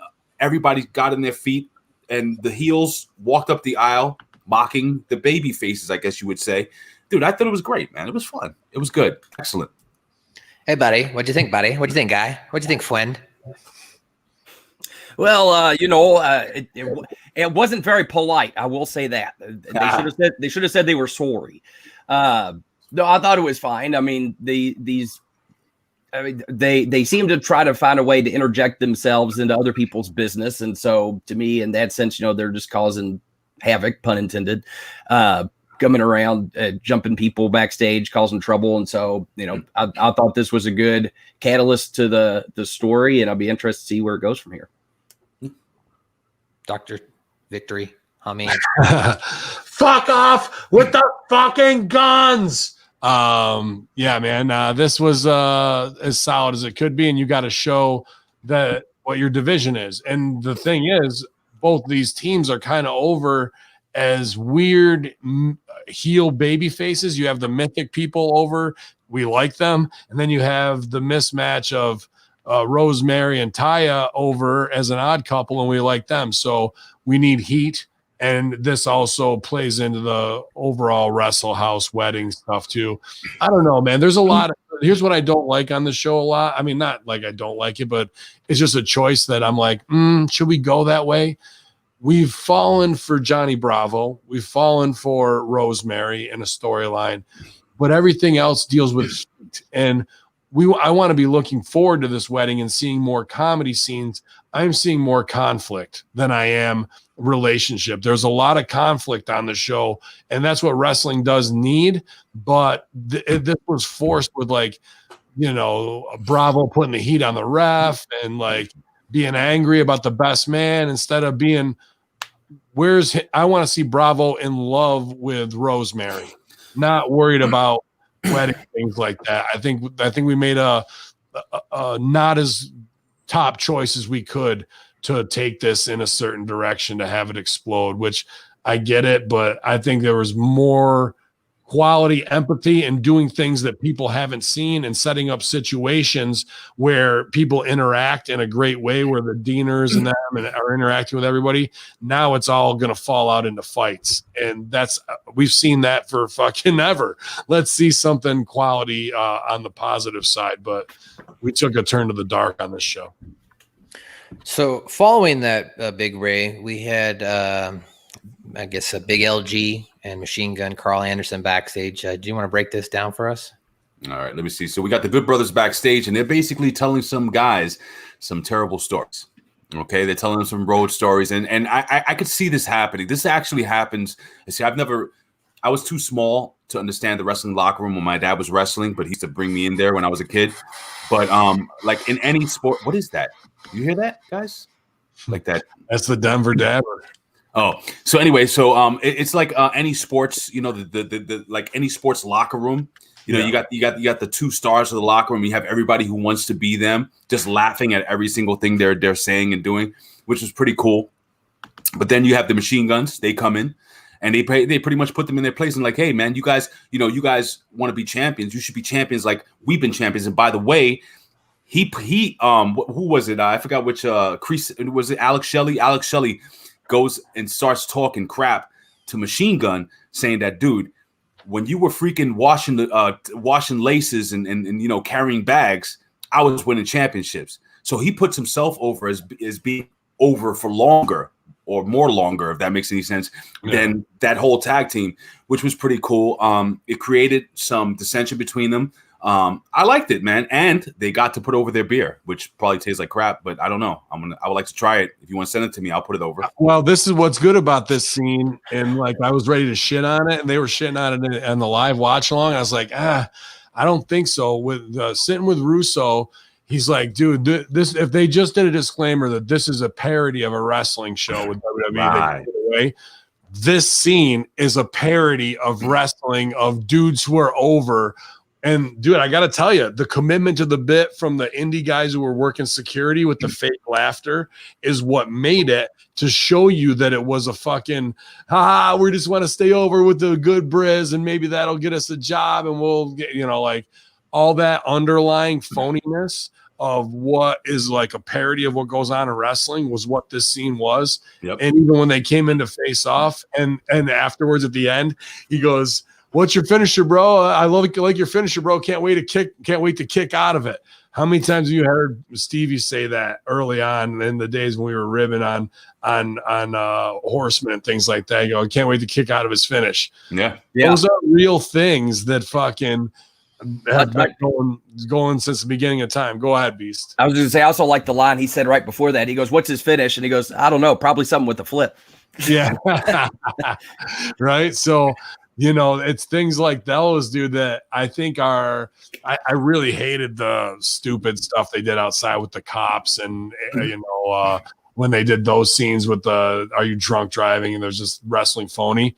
If this is the game and we're going to see these dudes get fluffed by under guys, meanwhile, other dudes come in to question their veteran shit, and then they get in some old cliche tropes from the locker room. Yep. I think that's a fine game to play out, dude. You don't need more than that. That shows for what it is. But isn't that what their pay-per-views are? I forgot what they're called. Talking Shop-A-Mania. Yeah, that's what it is. It's just pooping on it's pooping on the WWE and pooping on big business in pro wrestling. That's what they're doing. And dudes who fucking walk around with their lats out and they say Hoss. I can't tell you how many fucking shows I've been on in the last 4 years with dudes who refuse to get on Stevie Richards Fitness and they just want to be 360 pounds, and somebody tells them because they're 6'5" that they're something, so they call themselves a Hoss, and they fucking think they're Stan Hansen and they're fucking Brody and they're this and they're that. Meanwhile, they're weekend warriors working for $20 dude. People have put these Hoss shows together.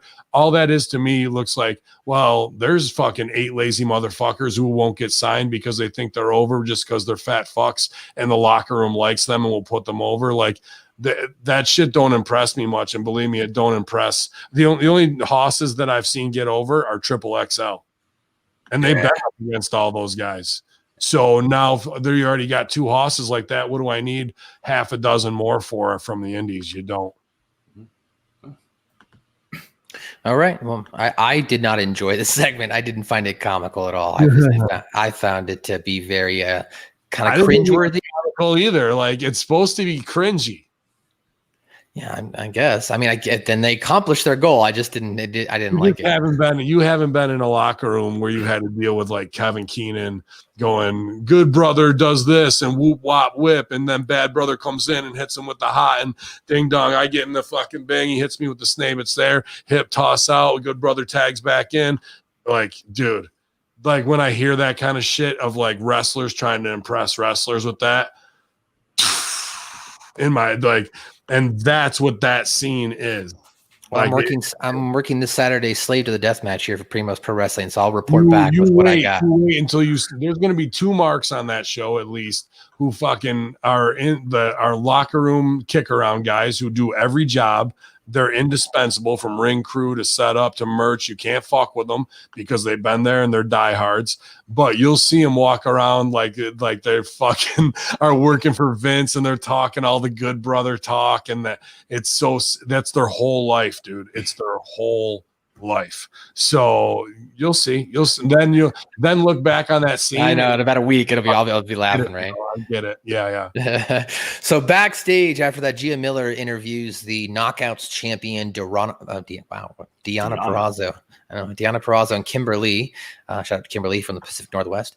She declared she would break Kylie Rae's arm at Bound for Glory. She's informed that she would then she's informed by Gia that she's going to be defending this Saturday at this, I guess they announced this last week. I haven't seen a lot of promotion for it, but Victory Road against Susie. And she was not happy as she stormed off. So, Big Ray, I know you didn't watch last week as well. Did you know that there was a pay-per-view, or did you find out tonight too? I found out tonight. And okay, just a word to the wise to Impact Wrestling. I think they're charging $10 for their Impact Plus, which is the same thing that you would get for the WWE Network. And I think you have to know your audience. There's a couple of times I was like, oh man, I wouldn't mind having Impact Plus because I would love to watch like some of the old TNA, like the old school TNA pay-per-views and watch, the live stuff and all that. But dude, it's not on there. The Impact Plus sucks, dude. I tried it out too. Oh, really? They don't have the old. They don't have anything from TNA 02 to like TNA 04, 05, like all those pay-per-views. Because I had to source them for Goldilocks for clips, and they were only on Fight TV. Oh, that's only get on their subscription. Yeah, so then I would drop it like $4.99. You know what I mean? $4.99 a month. I bet you get a whole bunch of subscriptions. I'd pay $4.99 for a streaming service like this. But I don't know. What do you think, Doctor? Yeah, I agree. And yes, I would I would be cheaper about it, especially knowing your demographic and trying to undercut WWE and saying, hey, we're half the price, especially if, they don't have the full library, like WWE does when you go to there or have as much content. The other part that kind of stuck out to me is why are we selling two different pay-per-views? Why are we spotlighting two things? And it goes back to, you put the spotlight on one thing. What are we selling? Are we selling Victory Road or Bound for Glory? Right. If this show should have all been Victory Road and then use Victory Road to sell Bound for Glory. Right. But instead, this feels very shotgun. Like, oh yeah, we have a special show on Saturday, but we also have a special show later this month. And it's like, okay, well then you're blurring the lines and muddying the waters to where you're not going to get as much of either because you didn't pick one thing to sell. I agree. Yeah. I was confused too. I was like, wait a second, is Bound for Glory this week or next week? Is this the NXT takeover before the Bound for Glory? Like I didn't know what the hell was going on, but then I figured it out. And I agree with you. You need to just focus in on one thing. Like what this makes me feel, it makes me like, let's say I'm just a fan watching. I'm like, all right, I don't really have to watch this because this pay-per-view is inconsequential because Bound for Glory is the thing I'm going to spend my money on, not this thing. So I don't know.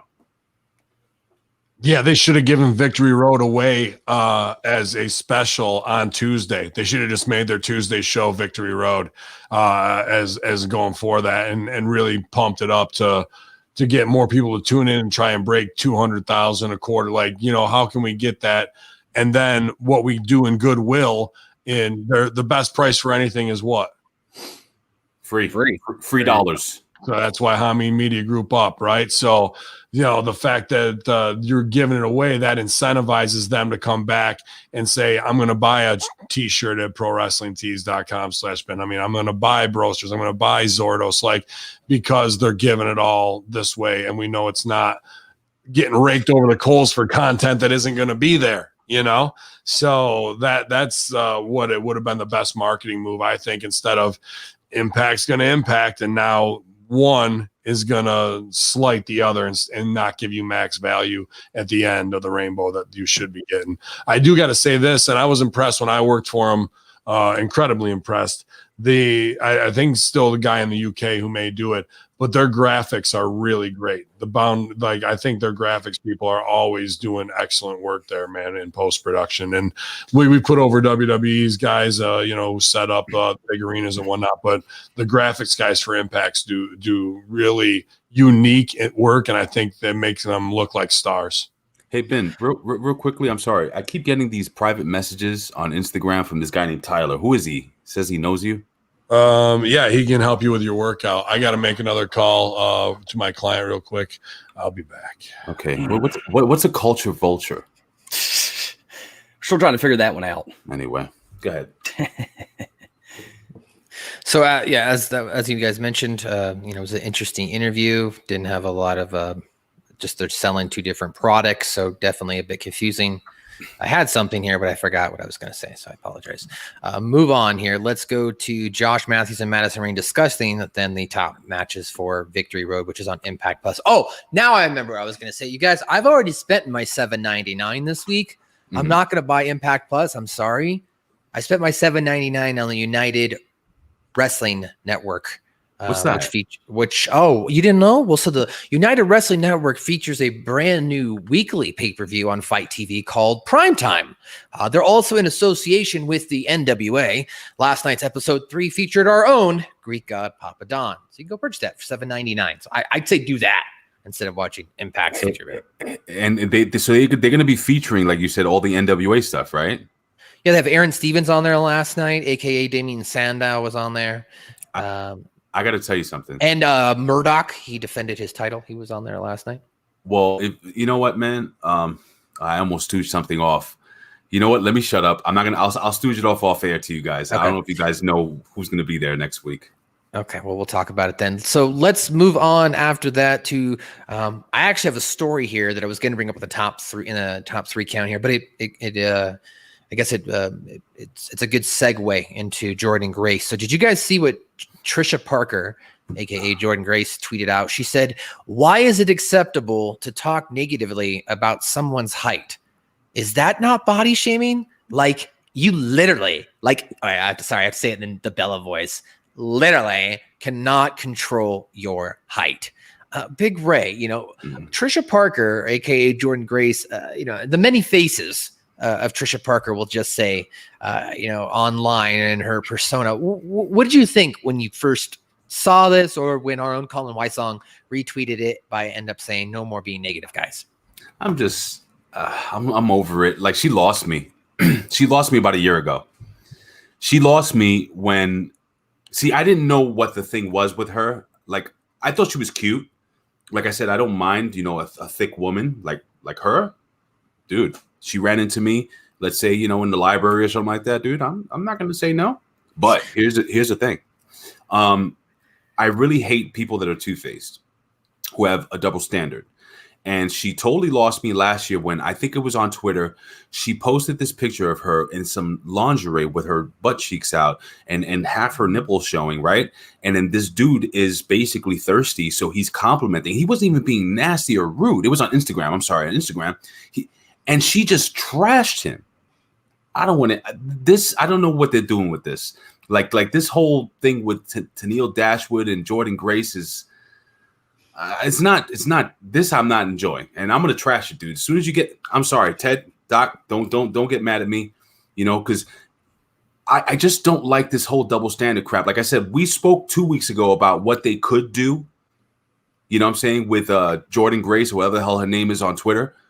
But they're not doing that. It looks to me, even though I don't want to spoil the finish here, but even though she went over, which I'm going to spoil the finish, it looks to me that she's become the Ted Arcidi of the Impact Women's Division. If you don't know who Ted Arcidi was a WWE superstar. He was the world's strongest man, and he was a big, strong guy. But he won, I think, like the first couple of matches, and they realized he couldn't wrestle, so he was an under guy, or he was a guy that lost all the time. She can wrestle. Right. Problem is, she's a bit of a douche, in my humble opinion, from what I see. That's my opinion. I'm sorry, I almost knocked over my thing. That's my opinion. I don't like her. I don't like people like that. I'm sorry. Well, I would disagree on the douche part, because the douche and the turd were on TV last night. The Northern Ted, what do you think about the Twitter stuff, I guess, and then I can get into the match. Is this start of the new trend where people are height shaming out there? We can't use words like small or short, and hey, I'm offended. We have to say they're vertically challenged, I guess. Oh, that's God. That's going to be the new thing now. But it's like trying to create an issue when one, in my opinion, isn't there. And she's been known to call out people on things that she perpetuated herself, like you said, posing in lingerie and skimpy outfits, but don't comment on anything physically related to these pictures. But it's like, well, then don't put the pictures out there that's flaunting your stuff. If I put a picture of myself in a Speedo and then got mad because people were saying shit because and trust me, you don't. Maybe a few years ago, but definitely not now. But I would totally expect to get fat shamed, and I deserve it because I'm putting myself out there, flaunting it. It's like, what do you expect? You know what I mean? It's ridiculous. You know what, Matt? I don't believe Doc. Doc, you know what? Get up right now, put on that banana hammock, and let's see what you got. Come on, man. I know you saw the episode where Cartman goes into his own safe space. We could just give you your own space face. I'll get people to filter out all your Twitter comments and stuff like that. There you go. You'll be great. Matt, I am excited. Yes. To We'll watch. talk about it. I know. I'm gonna plug it at the end. Okay, I'm please gonna plug it because I'm excited about it.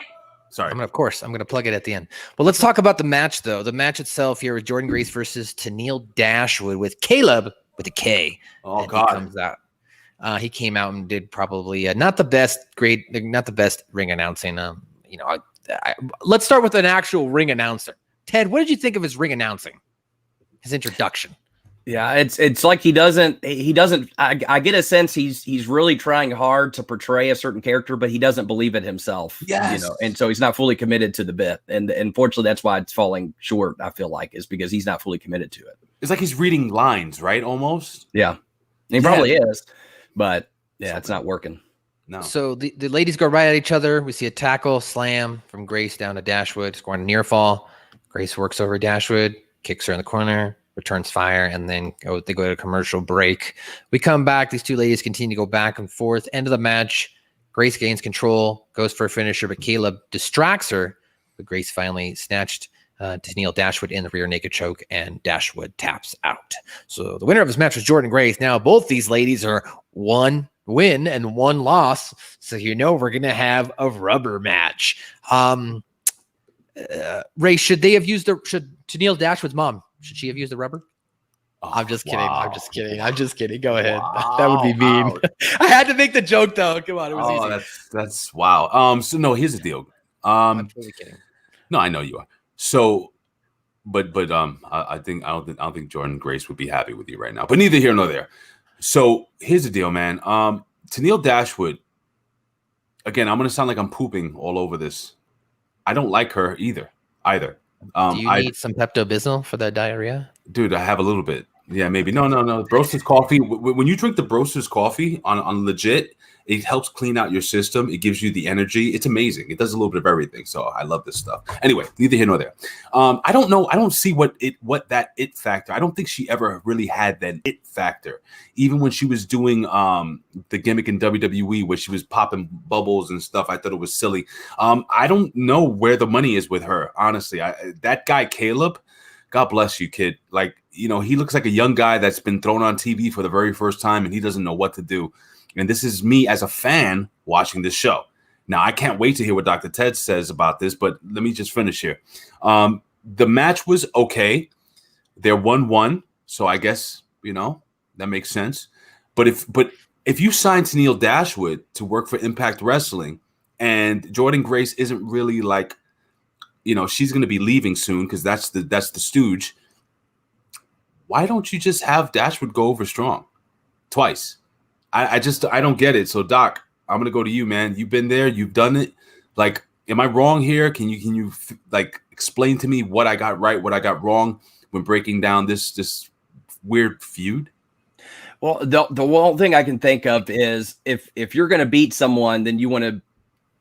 If she just were to clear through her twice, then who did she really beat? But if she then can come back around and beat the woman that beat her, and Jordynne Grace does have, a history in the past. She's former, champion, and she's coming off a couple losses. So to go and defeat someone that's already coming off a couple losses really doesn't do much for you as a brand or a character. So I think, allowing Jordynne Grace to get the Duke here only for Tenille Dashwood to then come back with more of a quote unquote vengeance or finally get her comeuppance, then sure, maybe. I agree with you though that I'm not feeling that this is working. Tenille's another one that I feel like doesn't understand who she is as a character and is just throwing shit against the wall and seeing what works. This was a step up from their last match, but that's not exactly saying much. The other part is I feel like Tenille, when she sells in the ring, is just very robotic. Like it doesn't come across as natural. Like she's just thinking, and again, this comes to, you got to have your facials in the ring, give the illusion that you're in the middle of a fight and you're trying to work through how to defeat your opponent. Instead, I felt like watching her, the look on her face was, what's the next spot? And she was thinking about that and how she's going to move into it versus trying to react to what was going on actually in the ring. What about the kid Kaleb, man? Like help him out. Let's say this kid. Now, this dude, I think he was suicide, by the way. That's the crazy part is I'm pretty sure anyway that he was under the suicide mask. It's Kaleb Conley, right? because he was the dude that was the last guy under the suicide mask. I'm pretty sure. You might be right. Which is very strange. Now, granted, it's the first time he's really doing character and talking, which is maybe why he's so awkward. But it is odd because you said it looks like he's brand new, but in actuality, as far as physically going in the ring, he can obviously go in the ring. But when it comes to character work, it's like a blank slate. It's like he's just getting started. The biggest thing that bothers me though about him is that he doesn't just have like a basic Nikon camera. He's a photographer. Like, come on, man. Why? Is that what he is? He's supposed to be her professional photographer. Yeah, that's and he's just using his iPhone, which I get it. iPhones are good, but still, and then you play that up to the nth degree. Tenille Dashwood gets a hold and he crawls into the ring to get a shot. The referee's like, "Get the fuck out of here!" You know what I mean? And he gets like, "Okay, sorry," you know what I mean? And stupid shit like that, where like he gets in the way to try to grab a picture, and it causes a distraction for Tenille to get over. That would be good heat instead of just wearing sunglasses and saying, "I'm cooler." Oh, dude! And then when he gets in with the phone, he leaves the flash on, and it kind of blinds the person trying to get the pin. Yeah, there you go. That type of thing. But that's different. That's different. I thought of him as a more of an assistant. That's what I thought. I'd never put two and two together. That's how much.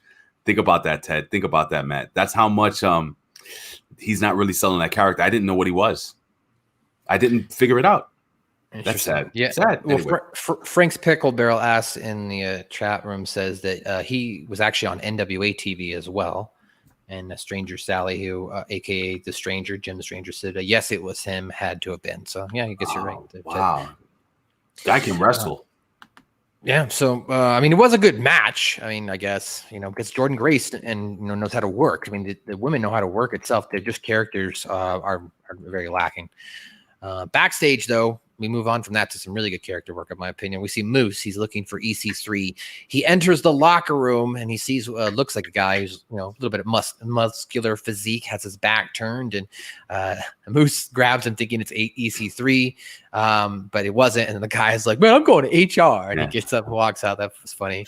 As Moose is trying to apologize, "Oh man, you're kind of big. You could be a wrestler." But then EC3 comes up on the screen and he has a projector on the wall and said next week he's going to give the TNA title the funeral that it deserves. He says he's going to go ahead and pay tribute to nostalgia by burning it down. So he's gonna, and then he invited Moose to come pay his respects, or he'll regret it for the rest of his life. Dr. Ted, is EC3 gonna burn it down? I see what you did there. Yeah, I'm intrigued. I'm interested. This hooked me as a viewer. If I didn't otherwise have to watch the show for the Impact Attack, this would say, okay, I'm curious to see what they're going to do here, because this is something we've been provided context for. It's a story that's developed over the last few weeks. The characters have become more engrossed in the situation, with Moose frantically trying to find EC3 and EC3 finding different ways to mess with Moose's head.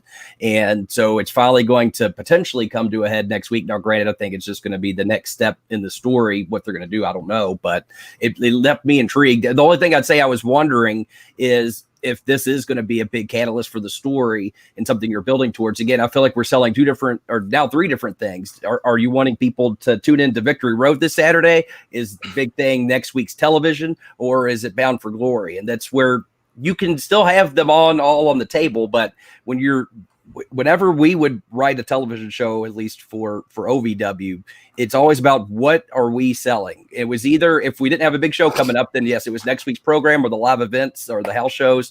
But you didn't choose more than one thing to really sit down and sell. And so here, it wasn't a big thing because people are going to want to tune in next week. But to me, it's like this whole show should have been about Victory Road, and really the build to this for Victory Road should have started sooner than last week, which I feel like was just kind of thrown together at the last minute.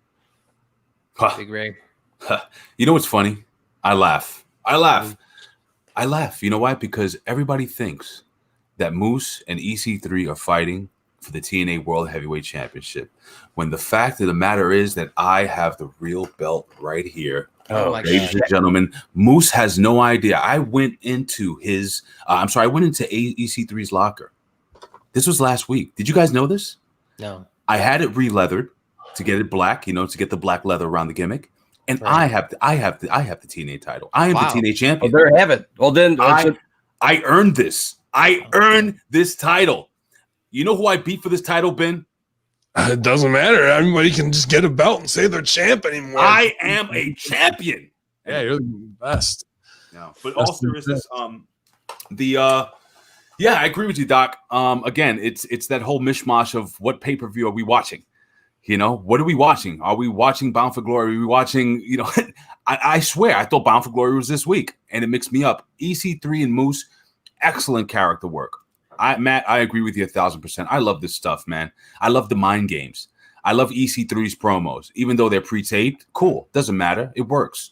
And I love the little subtle comedic. When Moose is like, man, you know, you look good. You know, you could be a wrestler, like you said. You know, hey, you got some size, and the dude looked really uncomfortable. Perfect, dude. I'm going to HR. Yeah, I'm going to HR. Who doesn't do that? Dr. Ted. Every time Dr. Ted. Hey, Ben, you missed it. Dr. Ted put on his Speedos, man. It was amazing. Hot, dude. Nice. So hot. Dude. Prove I was not a banana smuggler. I've been in the locker room with him plenty of times. I know. More like a plantain, not a banana. But anyway, neither here nor there. Excellent segment. Excellent segment. Excellent segment. All right. So before we move on, we got to give Ben Hamin, because I know he wanted to talk about Jordynne Grace at the beginning of this. So also Daniel Spencer pointed something out, which we are probably not privy to because we're not Instagram people like this. But Tenille Dashwood and Kaleb Conley's gimmick, I guess it's like an IG, like the Instagram boyfriend gimmick. Like he's supposed to be that annoying boyfriend that's following around an Instagram influencer and taking pictures with his phone. So that's like that makes more sense. That's more well, I was just gonna say that adds more context. So for me, I'm gonna pull back on the camera thing. Then, okay, if you're an Instagram boyfriend, then yeah, you would be pulling out your phone and taking pictures. But I don't know that. Like I'm not on her That's Instagram. True. I don't. I'm gonna look right now. Tenille Dashwood. Boom. Here we go. But I don't know that. I need to know that on TV. I need to know that that's not her assistant. That's not her boyfriend. That's her photographer. I don't put it over as a personal photographer when they first opened the door. Yeah, but the thing is, Ben, I was complaining to these guys saying that I thought he was an assistant. I didn't know, like, they don't sell the fact that he's a photographer enough. He's walking around with a freaking iPhone, like Matt said. They're not. I don't know, dude. This guy, I was impressed with him when he just was on the roster wrestling. And this character is forced. It was like a bad audition with him trying to do the intro. I think this guy's got a lot more value in him from what I saw before. I'm almost confused. I couldn't believe it was him, to be honest with you, Kaleb Conley. That dynamic doesn't work for me. Like a Robbie E might be able to get that over. I don't see this kid understanding it or him getting it and adding to the bit, you know? What just blew my mind right now. This is the same Caleb Colony that you and I were talking about back in the day, saying that he's the future of the X division. Helms, he was the Helms guys. Yeah, it's the same dude, bro. That's why it's like a shocker. It's a shocker. Like, you know, he's playing effeminate. You know, that we thought he's the gay friend, so he's the gay boyfriend, and like none of it is really working. She has a lot of holes in her game. The big glasses and all that stuff don't like do anything for anybody, you know. And Jordynne Grace yesterday, I heard some other social warrior stuff. We just talked about that too. Height, despair, vertical challenge, like coming out for that. Like, is she joking because she's actually there? She kind of ribbing everybody and ribbing herself at the same time, but whatever. You know, it's hard for me because like I am really enjoying Jordynne Grace's work in the ring, dude. The facials, the intensity, bro. I don't know if Emma stiffed her and she went in on her last night, but she got Emma like in some little triple combo package. She went heavy on everything on her, and even the pin. I was like, damn, she's letting her have it, dude. I don't know if she got stiff and that was receipt work, but last night was an intensity in the ring I haven't seen from Jordynne Grace before, character-wise, and I was impressed with a lot of it. A couple things I would have changed. I love that she hit the drop down and chopped her legs out from under. I popped huge for that. There was just really good intensity here, and the stuff with Emma is not hitting with me. And Kaleb Conley has way more money written on him than whatever they're doing with him right now. Way more money, dude. All right. And then we just talked about the EC3 and Moose. Did you want to talk about, have any thoughts on that? Brilliant guys. I mean, you want to talk about how to build to something without ever touching, not even seeing each other face to face, you know? Yeah. Meanwhile, in WWE, people are putting it over like, oh, it's so great. Usos and Reigns, and he hits him with a Superman punch before the pay-per-view and gets something on his color. Imagine if he didn't get nothing on him and we go to the pay-per-view that way, dude. We wouldn't know who the tribal chief is, though. Well, we wouldn't at that point. Or he could have called down the other brother and gotten the heat on the other brother. So good brother, bad brother. No. So the other Uso can then not have been touched and pay it off in whatever in the main on the pay-per-view. But these guys get it. You know what I mean? These guys get it of not doing anything. And if you didn't want to have to pay them for 2 months of shows, you just have EC3 in one afternoon. You give him the scripts. He shoots 6 promos that are 45 seconds each. What's that cost him to do? Nothing. And then with Moose at one TV taping, you have him go and do all this. Boom, you got it in the can. You're off to the races. You don't got to bring them to all the shows. You don't have to have get-over matches. You don't have to pay them. It's smart booking. It's smart business in a time of COVID. Absolutely. Yeah. Then they aired a video package for Victory Road, and then they aired a video feature on Rich Swann, who was working out on his return to the ring at Bound for Glory. He said his comeback is harder than the one he endured to return to the ring last time at Slammiversary. He says that he has a chance to prove everyone who's doubted him wrong. They then showed some of his legitimate scars from his surgery, and the doctor, played by Ross Foreman, told him he looks amazing and he's good to go. I had a question. I think they sold this well, because I actually thought that Rich Swann was done for real. I thought he was done. Is this like something that they thought he was done for real, and then they like, oh wait, this could be fixed? Or do you guys know anything? We did have surgery. You saw the scar. That wasn't a work. And that I know. And whatnot. I don't know where he is in the process of what they're doing in the comeback, but he may already be fine, and this is all the work. Or it is the road to recovery. Either way, this was probably my favorite Rich Swann piece that I've seen. We've been pushing for a long time. No more boogie dancing and all that shit and breakout. We've gotten probably 4 or 5 weeks of different types of character things from him in ring, lamenting or, inspired to come back and angry and vengeful on this. But this pre-produced piece where he was protected and we got a look at the monologue a little bit more was the best character acting I've seen Rich Swann do. So I was very pleased at this, to be honest with you. It seems like he's getting better.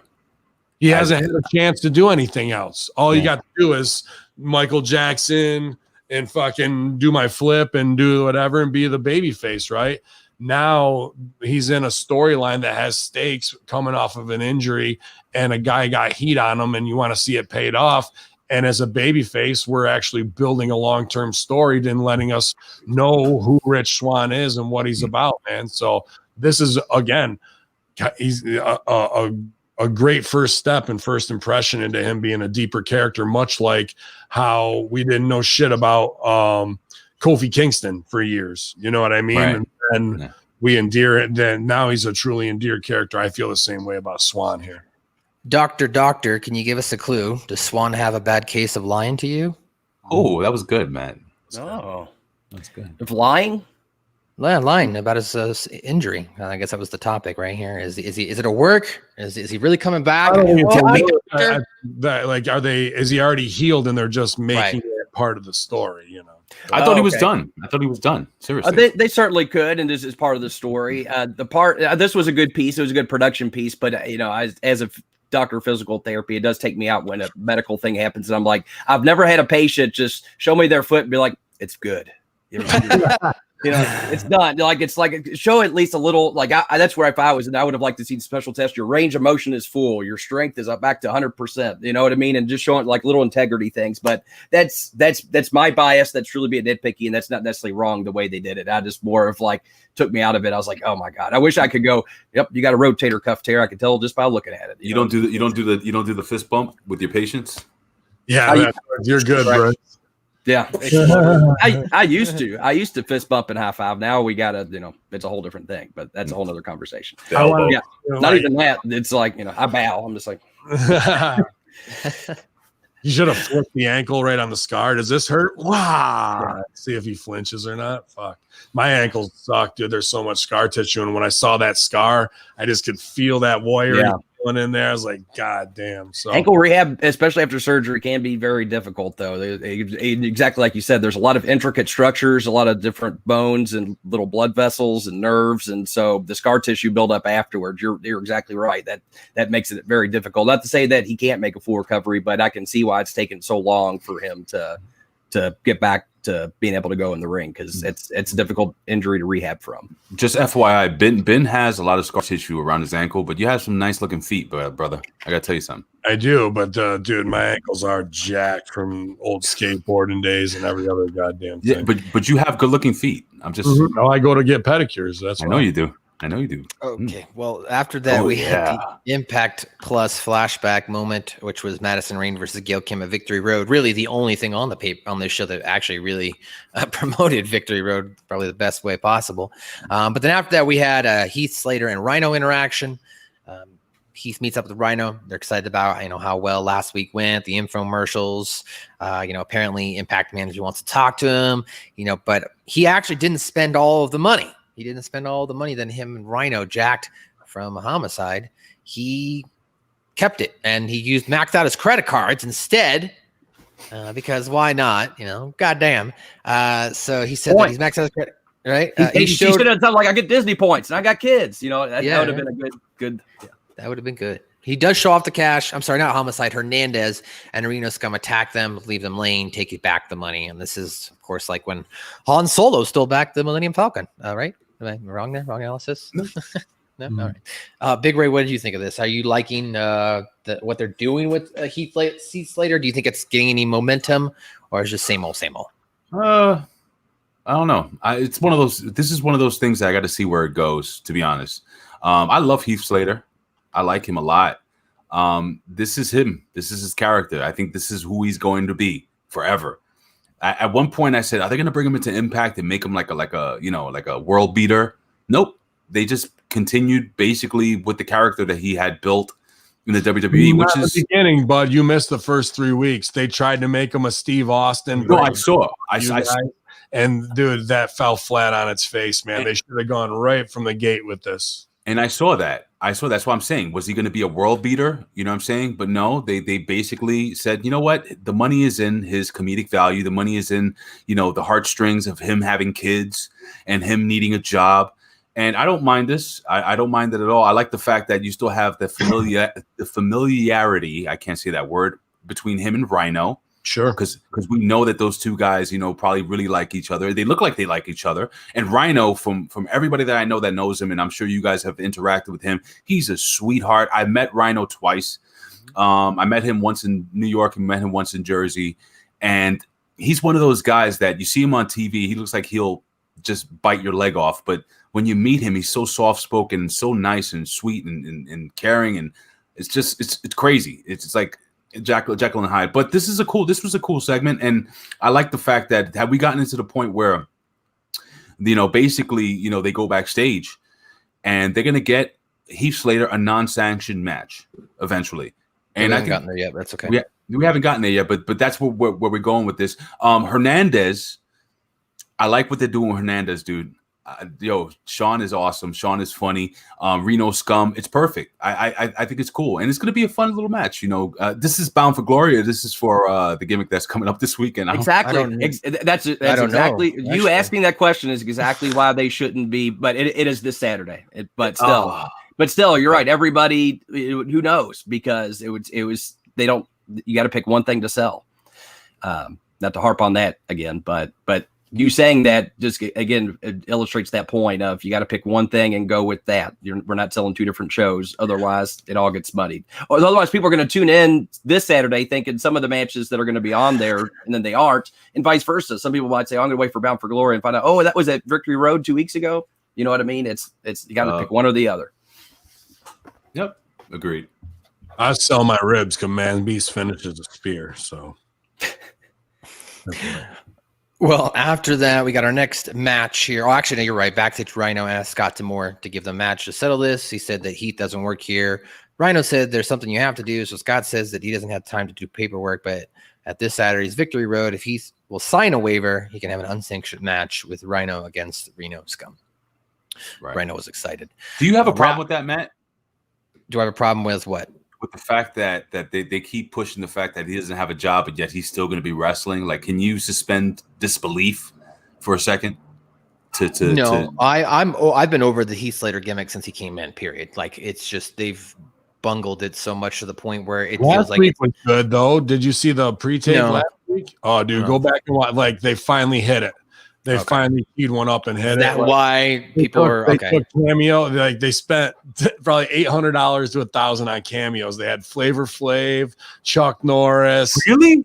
Yeah, like they just had cameos cutting promos for fucking Heath Slater to get hired. David Hasselhoff, and they lined them up. Probably the best $1,000 you could have spent on a segment, and fucking just to, play the game. Why not? And it even says cameo in the bottom corner, which is a fuck you to WWE after they tried to cancel everybody's Twitch that following week. So smart inside business by Heath Slater and them, dude. Like, that is good work. Then go back and watch that pre-tape. I think you'll feel a little bit different, Matt. And let me just tell you real quick, the difference between Impact Wrestling and watching, let's say, AEW or watching WWE is that I missed 1 week of Impact Wrestling, and it's like I shouldn't have missed it. You know what I'm saying? Like, WWE, I can pick up WWE next week and know exactly what's going on because they're going to recap it 1,000 times during the show. Well, WWE is also like a kid show, right? They have their conflict at the beginning of the episode, and by the end, everything's all resolved. Right. Exactly. Yes. It's like a Brady Bunch episode. Marsha's knows his heels in record time when she gets hit in the face with the football and stuff. But neither here nor there. I find myself having to rewatch old episodes of Impact, which is cool. I think it's good. You know what I'm saying? I have to go. Dr. Ted, you seem like you have a look on your face. No, I'm just listening.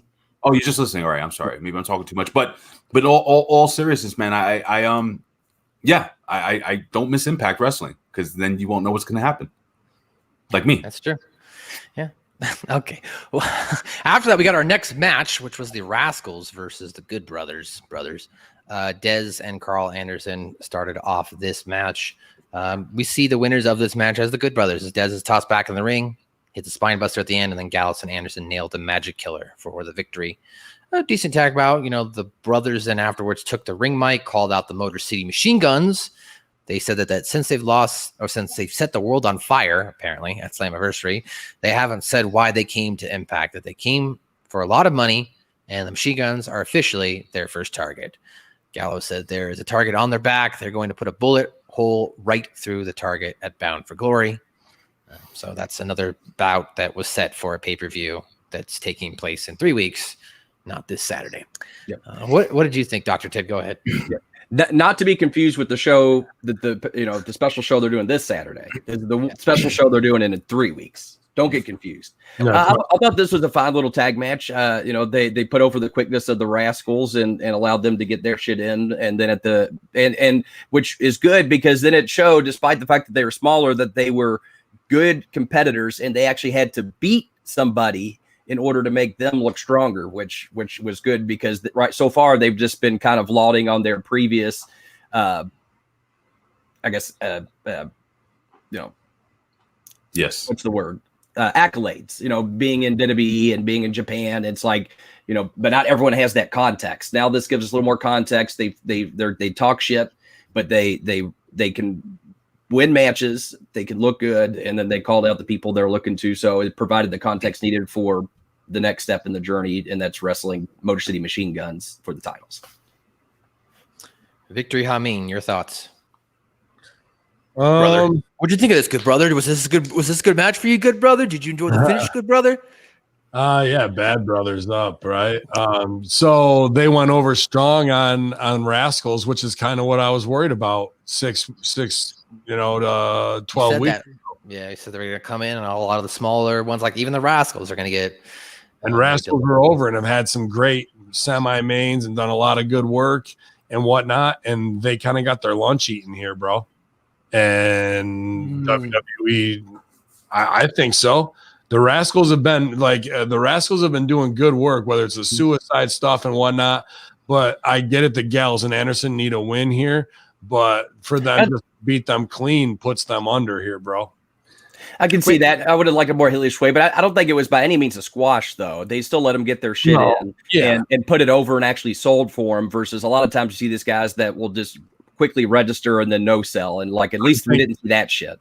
I think there's way more heat in the Rascals over on Gallows doing the fucking Jack and the Beanstalk, David and Goliath as a tag team on them and fucking it over, and them leaving quickly. And so Gallows can be up and mad and the Good Brothers or whatever and on a mission to tear ass. That's how the Rascals are in and out. You know what I mean? But then at that point, what are we selling? Because then we're not selling Good Brothers Motor City Machine Guns for the pay-per-view. Right. Then we're selling the Rascals and the Good Brothers for the pay-per-view. What if it, and then they lead them in, you know, they give chase or what have you, and it's a trap to some degree. I mean, that's babies getting heel heat. I get it, but you know, have we done anything? I just feel like that was putting the Rascals down a peg, and whenever it didn't do the business that I wanted it to be, and I was worried that it was a WWE pecking order thing, and that kind of reinforced it to me a little bit.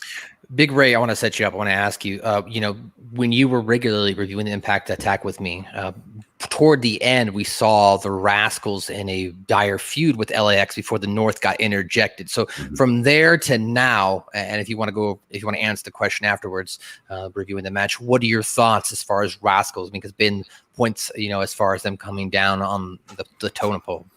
This is my thought process, and I was thinking about this the whole time Ben and Doc were talking. When they brought Luke Gallows and Carl Anderson into the WWE, okay, they were the hottest tag team. They were sold as the best tag team in the world. Right? Same as Revival in fucking AEW right now, and they're the shits too. Right, but here's the thing. I think there is still value in selling them as the greatest tag team in the world. So if you're the best, the strongest, the best combination of power and speed and technicality and all this stuff, then you should beat the Rascals. Even though the Rascals, it's like Demolition versus the Rockers. The Rockers are going to give them a run for their money because they're quick, they're fast, they're smart. You know what I'm saying? But they're young, and they're going to lose. That's what happened here. I feel watching this, I was like, all right, it's cool. I like it was one of those things that, all right, Rascals got their stuff in. But then finally, Luke Gallows woke up, and then the 7-foot, 300-pound giant started throwing mother effers around. So it's like, you ever been in a fight with somebody a lot bigger than you? I have. And, you know, you hit the dude and you're beating the dude up, you're tagging him with the pop, pop, pop, pop, pop, right? And then all of a sudden you hit him with that right hand and wakes him up. And he's like, oh, he starts coming in like Bolo Young. You know, back. So this is what I felt there. I didn't have a problem with this. I think that you should have these guys start coming in and start beating tag teams, start beating because honestly, to answer your question, Matt, I don't think it brings them down a peg. This is my opinion, okay? I don't think it really brings them down a peg. I think it kind of leaves them even keel, you know, because they're good, but they've never faced a team like Luke Gallows and Carl Anderson. Because they're the best tag team in the world. Are they? They may. Who knows? But that's how you should book them. I would say to that point, though, if they are, then we need to see it. We can't just assume that everything they're saying. And this was the first opportunity we've had on television to give them a win. And I don't think the Rascals are necessarily hurt because they were staying competitive even until the end when Luke Gallows threw in. I always forget I get them confused. Sure, Dez or yeah, Trey. Miguel. But anyway, threw him into the ring and he rolled through and still looked competitive and then happened to turn around and just happened to get hit at the wrong moment versus them just getting completely squashed. And I think the Rascals are strong enough as characters that they'll be able to get over this without necessarily taking any knocks down the ladder versus at the same time, the business was to sell the championship match. And so again, I feel like because we have not seen the Good Brothers have a win on television, this was a chance to establish them. At the same time, I felt like even though the win was clean, the Rascals still stay competitive in this contest. So really, I don't think it hurt.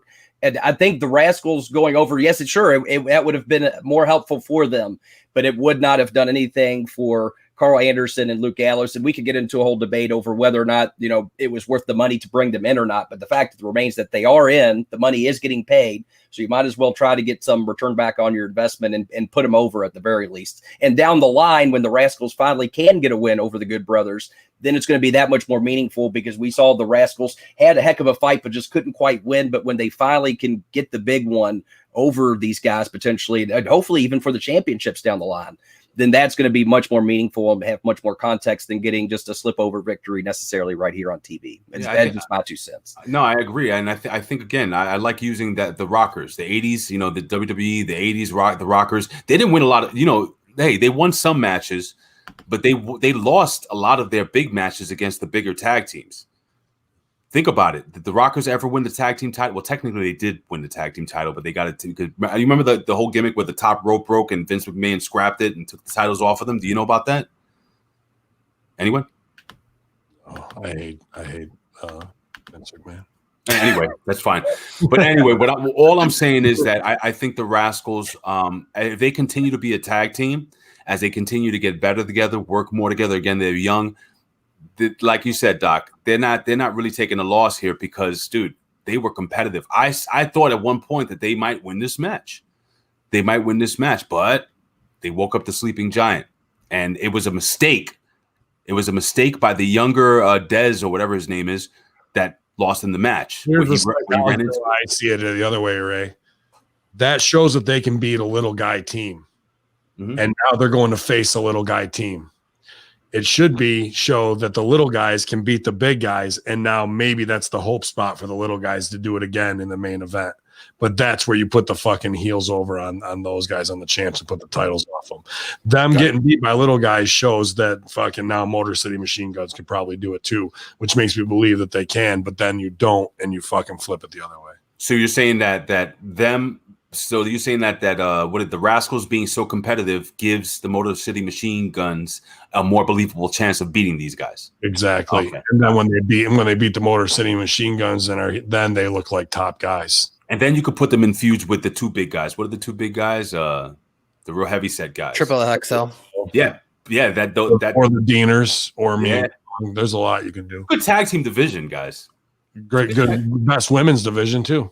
Yeah, I like Stranger Sally's idea in the chat room. What if they had just gotten Gallows baked, and that's why they lost, because he's impaired in the ring. He's a little slower, but gets blown up, and the Rascals take advantage. Why not do some of that? I mean, that's wrestle crap when they're trying to build a solid story. I don't have a problem with doing comedy, weed spot comedy, but that's not the place to do it, I don't think, right there.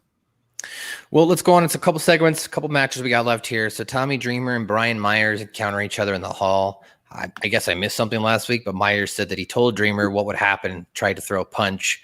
Dreamer blocks it, grabs him by the throat. Myers screams at him to be professional, and then Dreamer lets him go. You did miss it last week. Last week he went in and fucked over the set of somebody else's time, and then Dreamer came in and bitched him out, and he said, clean it up, like some shit that mess that he made, but he's also talking about his act. Dreamer was very believable. He called him his wrestler. He goes, I wouldn't let my own father, let alone my wrestling father, talk to me like that.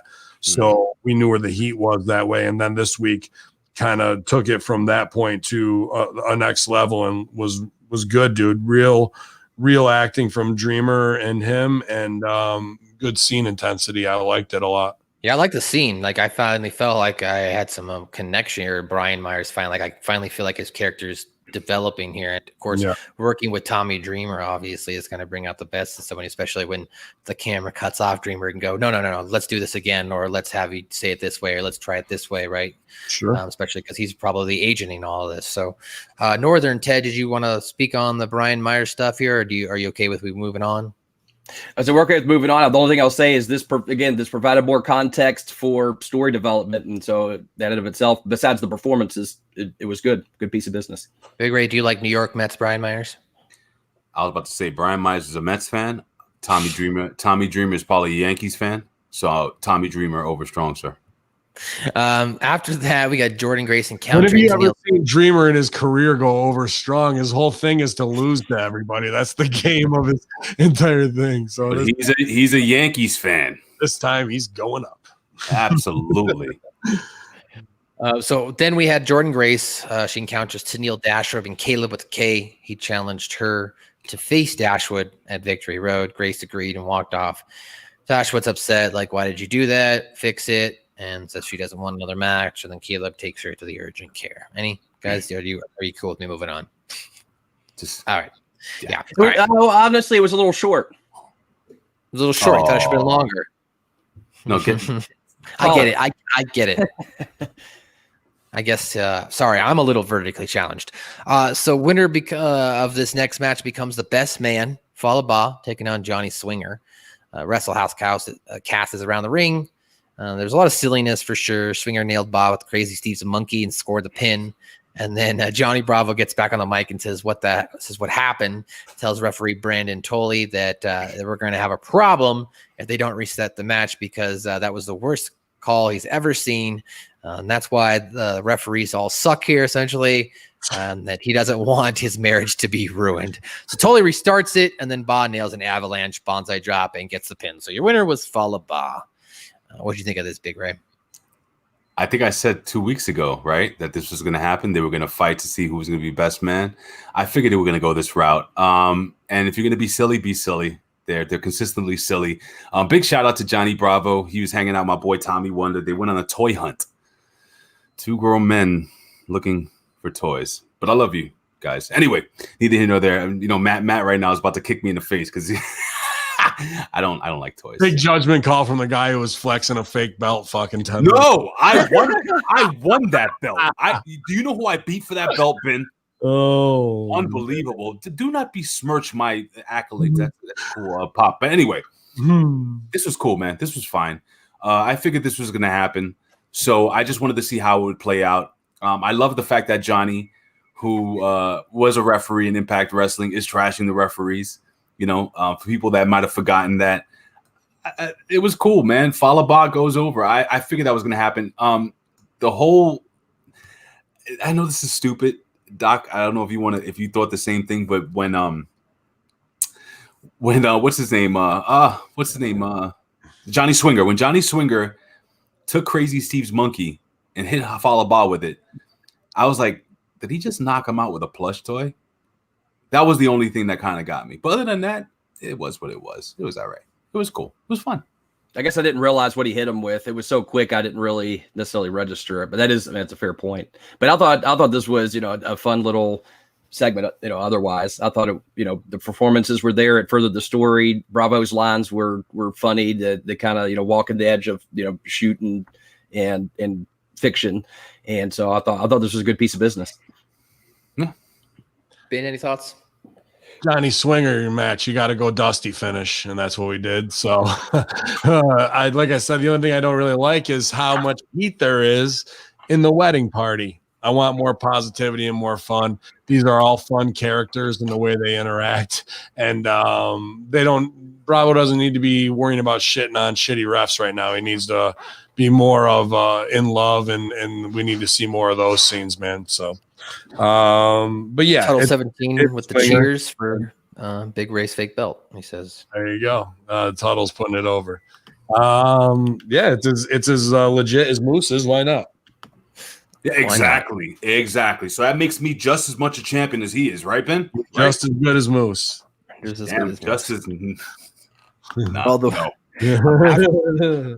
After that, X Division champion Rohit Raju was interviewed by Gia Miller. He said this Saturday at Victory Road, he will debut the Defeat Rohit Challenge. TJP just showed up and said he would accept the challenge, and Rahu said it's for people he hasn't beaten before, and walked off. And then I like TJP's lines. Damn, I've never gotten rejected before. I thought that was a pretty good. I'm gonna go get some Ben and Jerry's and watch The Notebook. Yeah. That's good. And then too soon he goes on the walkout. They're like, it's things like that I want, the realism and those little human things of the rascals and the ribs and whatnot. That's the most I've ever connected with TJP. Give me more of that. Remember what I was saying last week that it's a different TJP than we saw in the WWE? Oh yeah, he was a super kid then. Not that he's not. But that was all just built around people saying, you want to do video game moves? We've got the video game move, kid. Even his entrance is a video game. Like, what they do there. Here, this guy gets to paint with his own brushes a little bit and show who the real human is. That was solid comedic timing. Like, not basic. Yeah. That shows me a whole new world to open up to be able to get things out of him that are, backhandedly funny from a guy that you think can only go out and do the circus high flying shit. Not true. Character, that little line and that go home meant more to me than any 450 he's going to do the rest of 2020. And Rohit, man, this Killing it. dude, he's on another level, dude. And it's not just because he's our boy or anything like that. It's legit, man. He's been doing it for a while.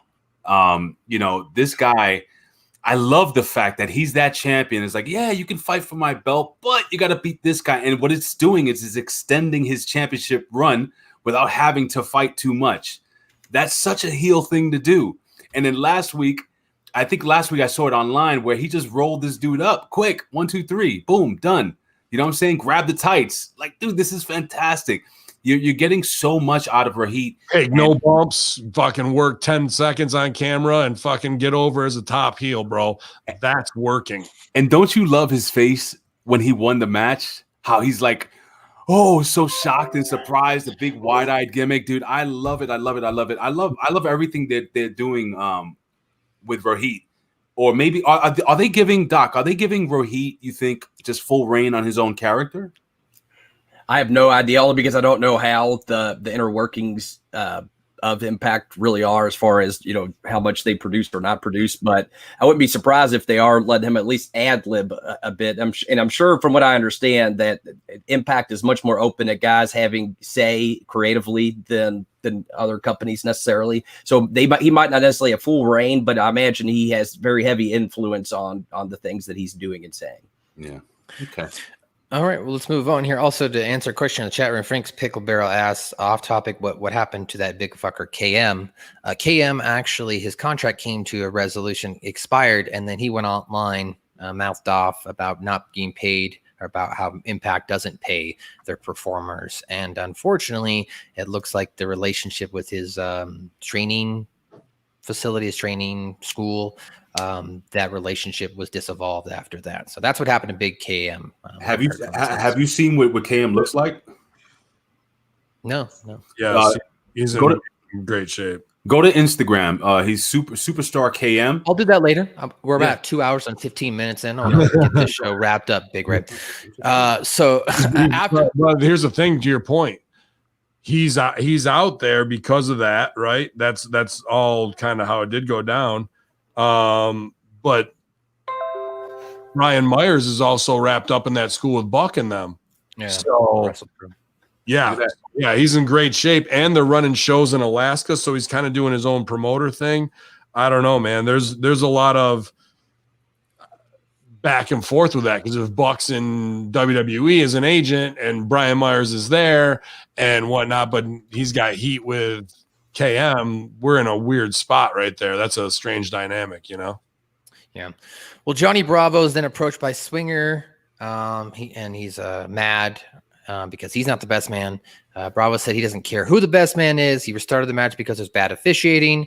Brandon totally goes, I'm right here. And he goes, yeah, I don't care. You suck.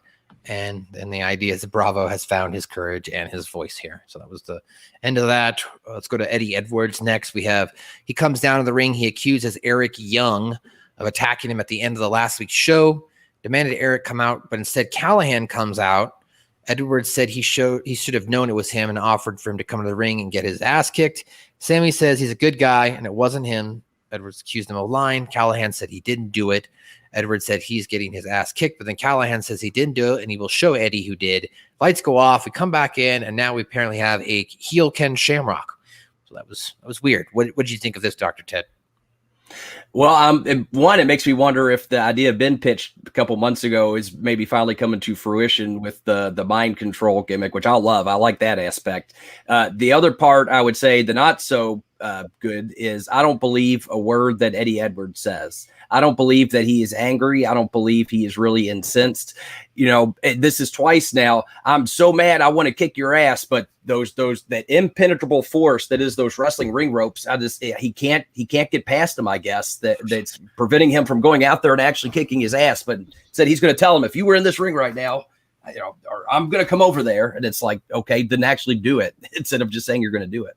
You know what I mean? And that's the part that took me out of it, unfortunately, because the back half, I thought could have been a good piece of business had we had the emotional context on the front end, but there was just none. It was just, memorized lines implying that he was angry, when in actuality, the performance did not give any, believability that he was actually angry or incensed about the situation. Big Ray Hernandez, what did you think as far as this Eddie Edwards Ken Shamrock. I guess a kerfuffle that came to be. I've got 5 other guys with me that will take on Shamrock. Big Ray, will you join me and take him down? Not at all. Nope. No. He's already got the title. He doesn't need to fucking take notes. You're right. That's good.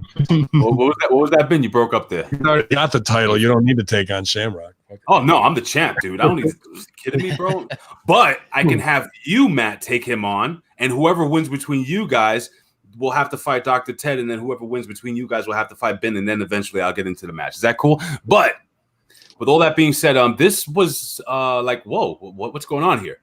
The last I saw, Ken Shamrock was getting winded on a pay-per-view. That's the last time I really remember seeing him on during a match. That's fact. Would you have helped me then? No, still no. Because a winded, broken-legged, freaking beast like that, I'm not messing with. But whatever. Okay, you know what? Ben Hamin can kick Conor McGregor's ass. I'll just take Ben with me. Yeah. Go ahead. Yeah, you should have taken Ben with you the first time. I don't know what the hell you're asking me for, but anyway, I'm the champion. He's busy. I'm the champion. I don't go around fighting ex-MMA fighters. But anyway, here's the deal. I thought this was different, but yet the same. So the familiarity, I got to stop saying that damn word. The familiarity between the Eddie Edwards and Sami Callihan feud gives it some fuel to the fire. Throwing Ken Shamrock in there, I don't know why Ken Shamrock is there, but when's the last time we've seen the heel Ken Shamrock? It's been a long time, right, guys? Think about it. The last time we've seen that. So this is to a new audience, to 25-year-old kids that have never seen Ken Shamrock working, who know that he is a UFC fighter, know that he was a WWE guy, never seen this side of Ken Shamrock.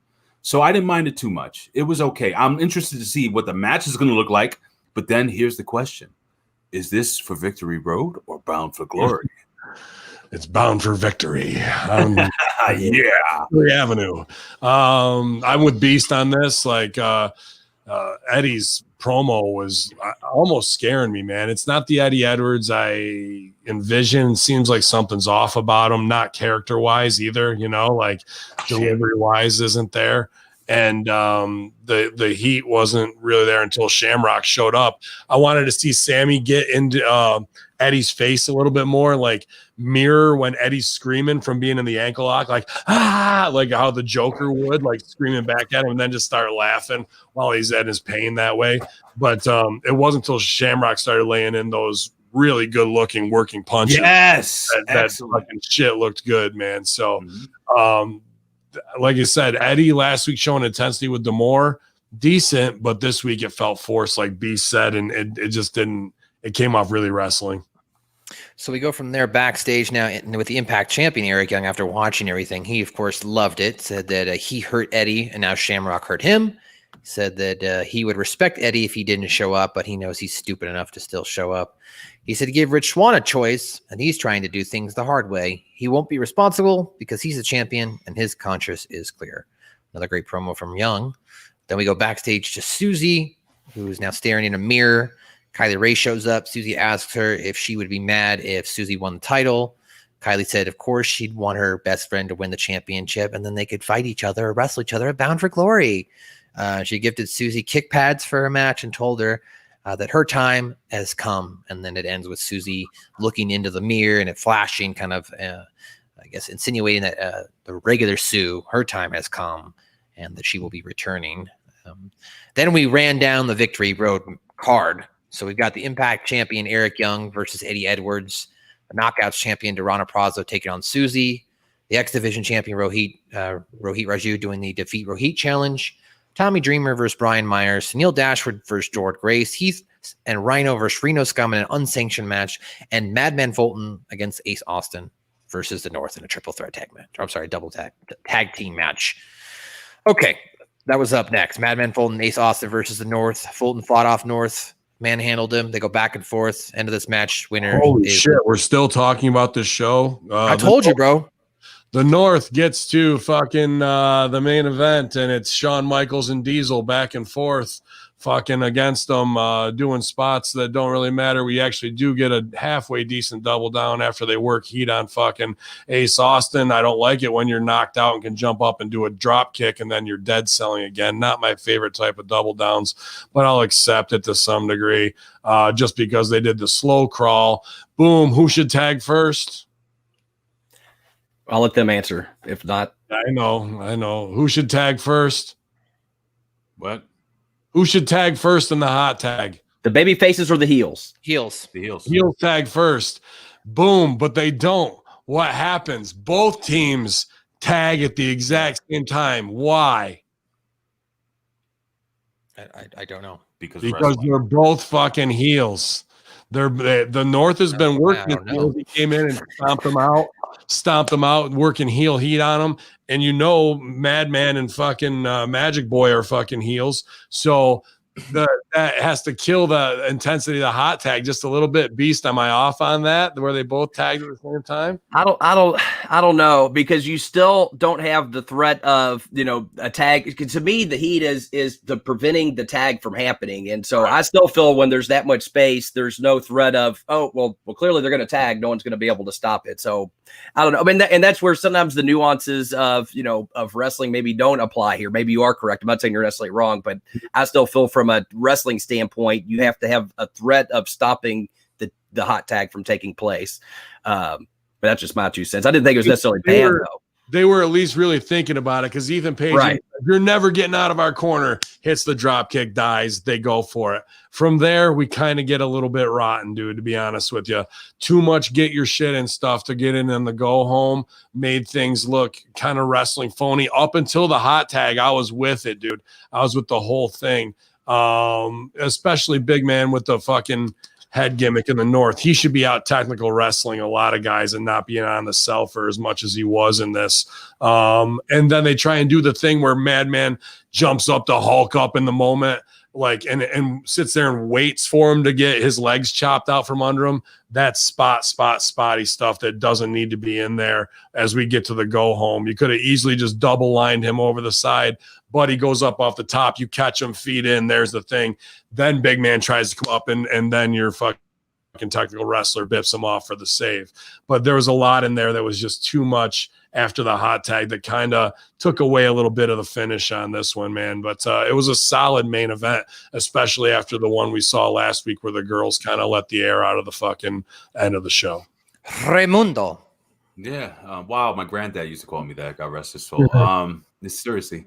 So, yeah, I mean, I can't add anything more to this match. It seemed cookie cutter. Yes, heel versus heel sometimes can confuse somebody who's never watched, this wrestling match. I don't think could you clearly tell, Ben, who the heel was? No. The North are tweeners now, especially because Ethan Page looks so good and you like him. But when you come in and you got a guy down, you cut him off and start stomping him. Mm-hmm. That's heel 101. You're not a baby face, so you're throwing strikes. So it doesn't have to be a dastardly heel all the time doing shit.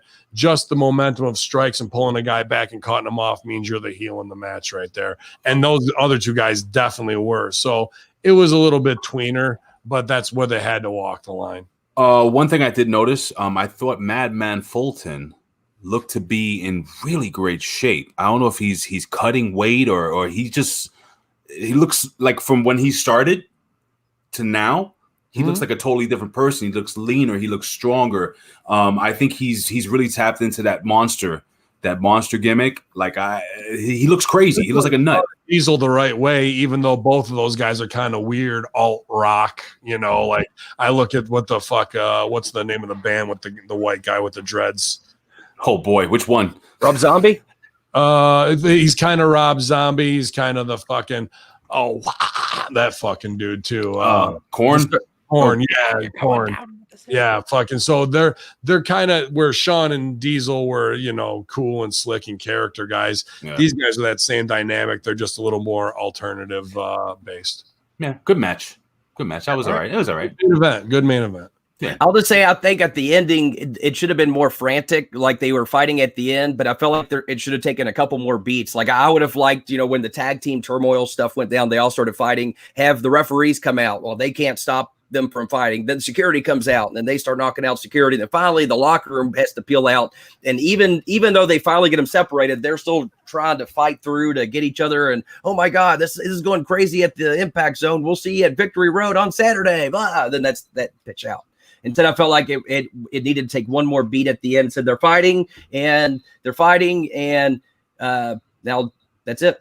You're talking about like the old NWA TV, while the match. We went off with action, and here's the thing. What did we do in the opening? Girls tag. What do we close with? Big tag. What happened in the girls? Breakdown with that to show the tag division. What happens in this? Show all the tags as we move into Victory Avenue. Yeah. All right. What? Victory Road? Oh. Victory Street. Victory Hamin for another edition of the Impact Attack right here, guys. I'm your host with the most of those reaching for that Gold Coast. Your boy MSG. You can follow me on Twitter and Instagram at Matthew_Schaffer. Check out a couple things here. Brand new episode, Suck My Balls, episode 42 is out right now on HaminMediaGroup.podbean.com. The YouTube video will be up here in a couple hours. It's done. As soon as we get done here, I'm going to upload. So that should be up here in a couple hours. Now, as far as tonight, there is the season 24 premiere of South Park. It's 1 hour long. It's called the Pandemic Special. And for season 24, YouTube exclusive only, we will be live tomorrow at 4 p.m. Eastern on YouTube, Suck My Balls, as well as on twitch.tv/Hamin Media Group, where we will review the brand new episode. That will not become podcast format until we get to episode 308. And we're only on episode 38 on the podcast. So if you want to hear the brand new season review, go to our YouTube exclusively, or you'll just get notified on Twitch tomorrow on Hamin Media Group. Awesome. Big Ray Hernandez. I'm looking forward to the Pandemic Special. Seriously, I'm looking forward to your podcast covering it, but I'm looking forward to the show itself. I'm not an avid watcher of the show of South Park, but I do appreciate it. I do love many episodes of it. And I think this has the potential to be one of the all-time classics. I think it's going to be hilarious. So looking forward to that. Let me just sign off real quick, guys. Hold on. Yes, sir. Sonic the Hedgehog, anything involved with South Park is canon. Thank you. Go ahead. No doubt. Yeah, sure. Canon. Tell me it's not part of the new season. Everything is in this season. This is season 24, episode 1. If you want to argue with me later, you can do it offline. I had a Canon camera. But listen, guys, I genuinely appreciate you guys having me on here again. It's always cool to come in and get that itch scratched and to review the Impact Attack with Matt, with Doc, and Ben. I couldn't think of a better morning. Well, I could think of a better morning, but this is a pretty good morning. And I'm just kidding, guys. I love you guys. I appreciate you guys. Thank you so much for supporting me on my platform. I wanted to apologize this week. I wasn't on my own platform. I had people filling in for me. I did have a little issue. Family issue that I had to take care of. My brother wasn't feeling well. He was very, very sick. And I'll stooge off the air what happened with my brother to you guys on a personal level. But thank God he's doing better. It's been a week, a long week with him. But because of your prayers, because of, you guys reaching out, I feel that it gave me the strength to move forward. And speaking about giving strength, guys, I do have a podcast platform, Your Life, My Life. It's everywhere, anywhere. Just search Your Life, My Life Christian Podcast or just podcast. It'll pop up now. And I have great people that are helping me on this. If you guys remember Travis Volts, who originally started with us here on the Pro Wrestling Reflection, he is a pastor in North Dakota, and he has a wonderful show on my platform called The Christian Farm. You can follow him at Farm Christian. And I've changed my Twitter handle to at Big Ray's Ministry. I'm still at Big Ray Show on Instagram, and you can find me at Raymond Big Ray Hernandez. Guys, tune in this week. I'm going to have part 3 of a great interview with 2 people who I grew up with, but they are missionaries, and they had an entire life here in New York City. They had a ministry in New York City. They were helping in New York City, and they decided to leave everything to go to Africa. And it's insane. Like the world that they left and the world that they got to and the people that they helped and the things that they helped establish. We're getting into the crust of what it was like, the shock of getting off the plane and being part of that culture. It's an amazing story. It's going to be about a 4 or 5 part series. We're already at part 3, and I'll be interviewing them. That will be up on Friday, so you can check that out. And again, guys, Ben, I love you, brother. You know, I appreciate you. Thank you for Always. having me on. Always.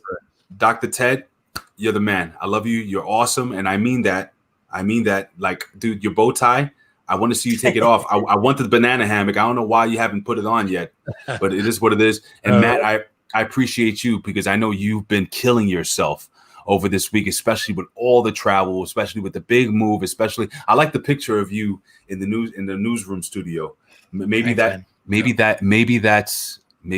a future for you. Who knows? That's right. God willing. But thank you guys. I'm absolutely blessed by all of you guys. You guys are my boys. And this is I will listen, if you guys invite me here every week, I might do it. Just let me know. I'm serious. I enjoy doing the show with you guys. You can have very humble. No. Northern Ted. Let them know. Well, you know, I'm having a couple. I forgot to pull these out for the gimmick earlier. My Canadian breakfast stouts. I need someone to help me chug these down. Maybe we'll do that on a future episode of Smoozing and Boozing whenever that comes out 5 years from now. But as always, you know, making old lady squat today, and I'm super excited for the South Park episode. I might have to get with Ben on how to hack it because I don't have cable, but I'm super excited to check it out. And I can tell you where to get it. We can talk later. All right, yeah. Tell me on the kayfabe. And then tomorrow, I think we're going to switch it up one more time. They're making me review. Me and Colin are switching it up, and we're going to be breaking down the AEW Like the Fuse review, but then the crazies, you guys, and Silvio, perhaps even a special guest. Or there might be a special guest on one of the shows. I think it's my show. I'm so confused about what's going on. It switched up September, but it's going to get crazy tomorrow for the NXT review and the AEW review, so don't miss it. Yep, and of course I will not be here, guys. I'll be working. But Ben Hamin, Like the Fuse, Silvio, they'll hold it down. But Victory Hamin, what's on deck for Twitch.tv/Conspiracy Horseman tonight? Obviously, the big recap of everything that's going on with the debate last night, and now these new strange tech things we're going to look into. Also, MIT has a new project that they've come out of from behind the shadows called Dormio, which is to be able to get into your dream state in an inception kind of way as you separate your conscious from your subconscious.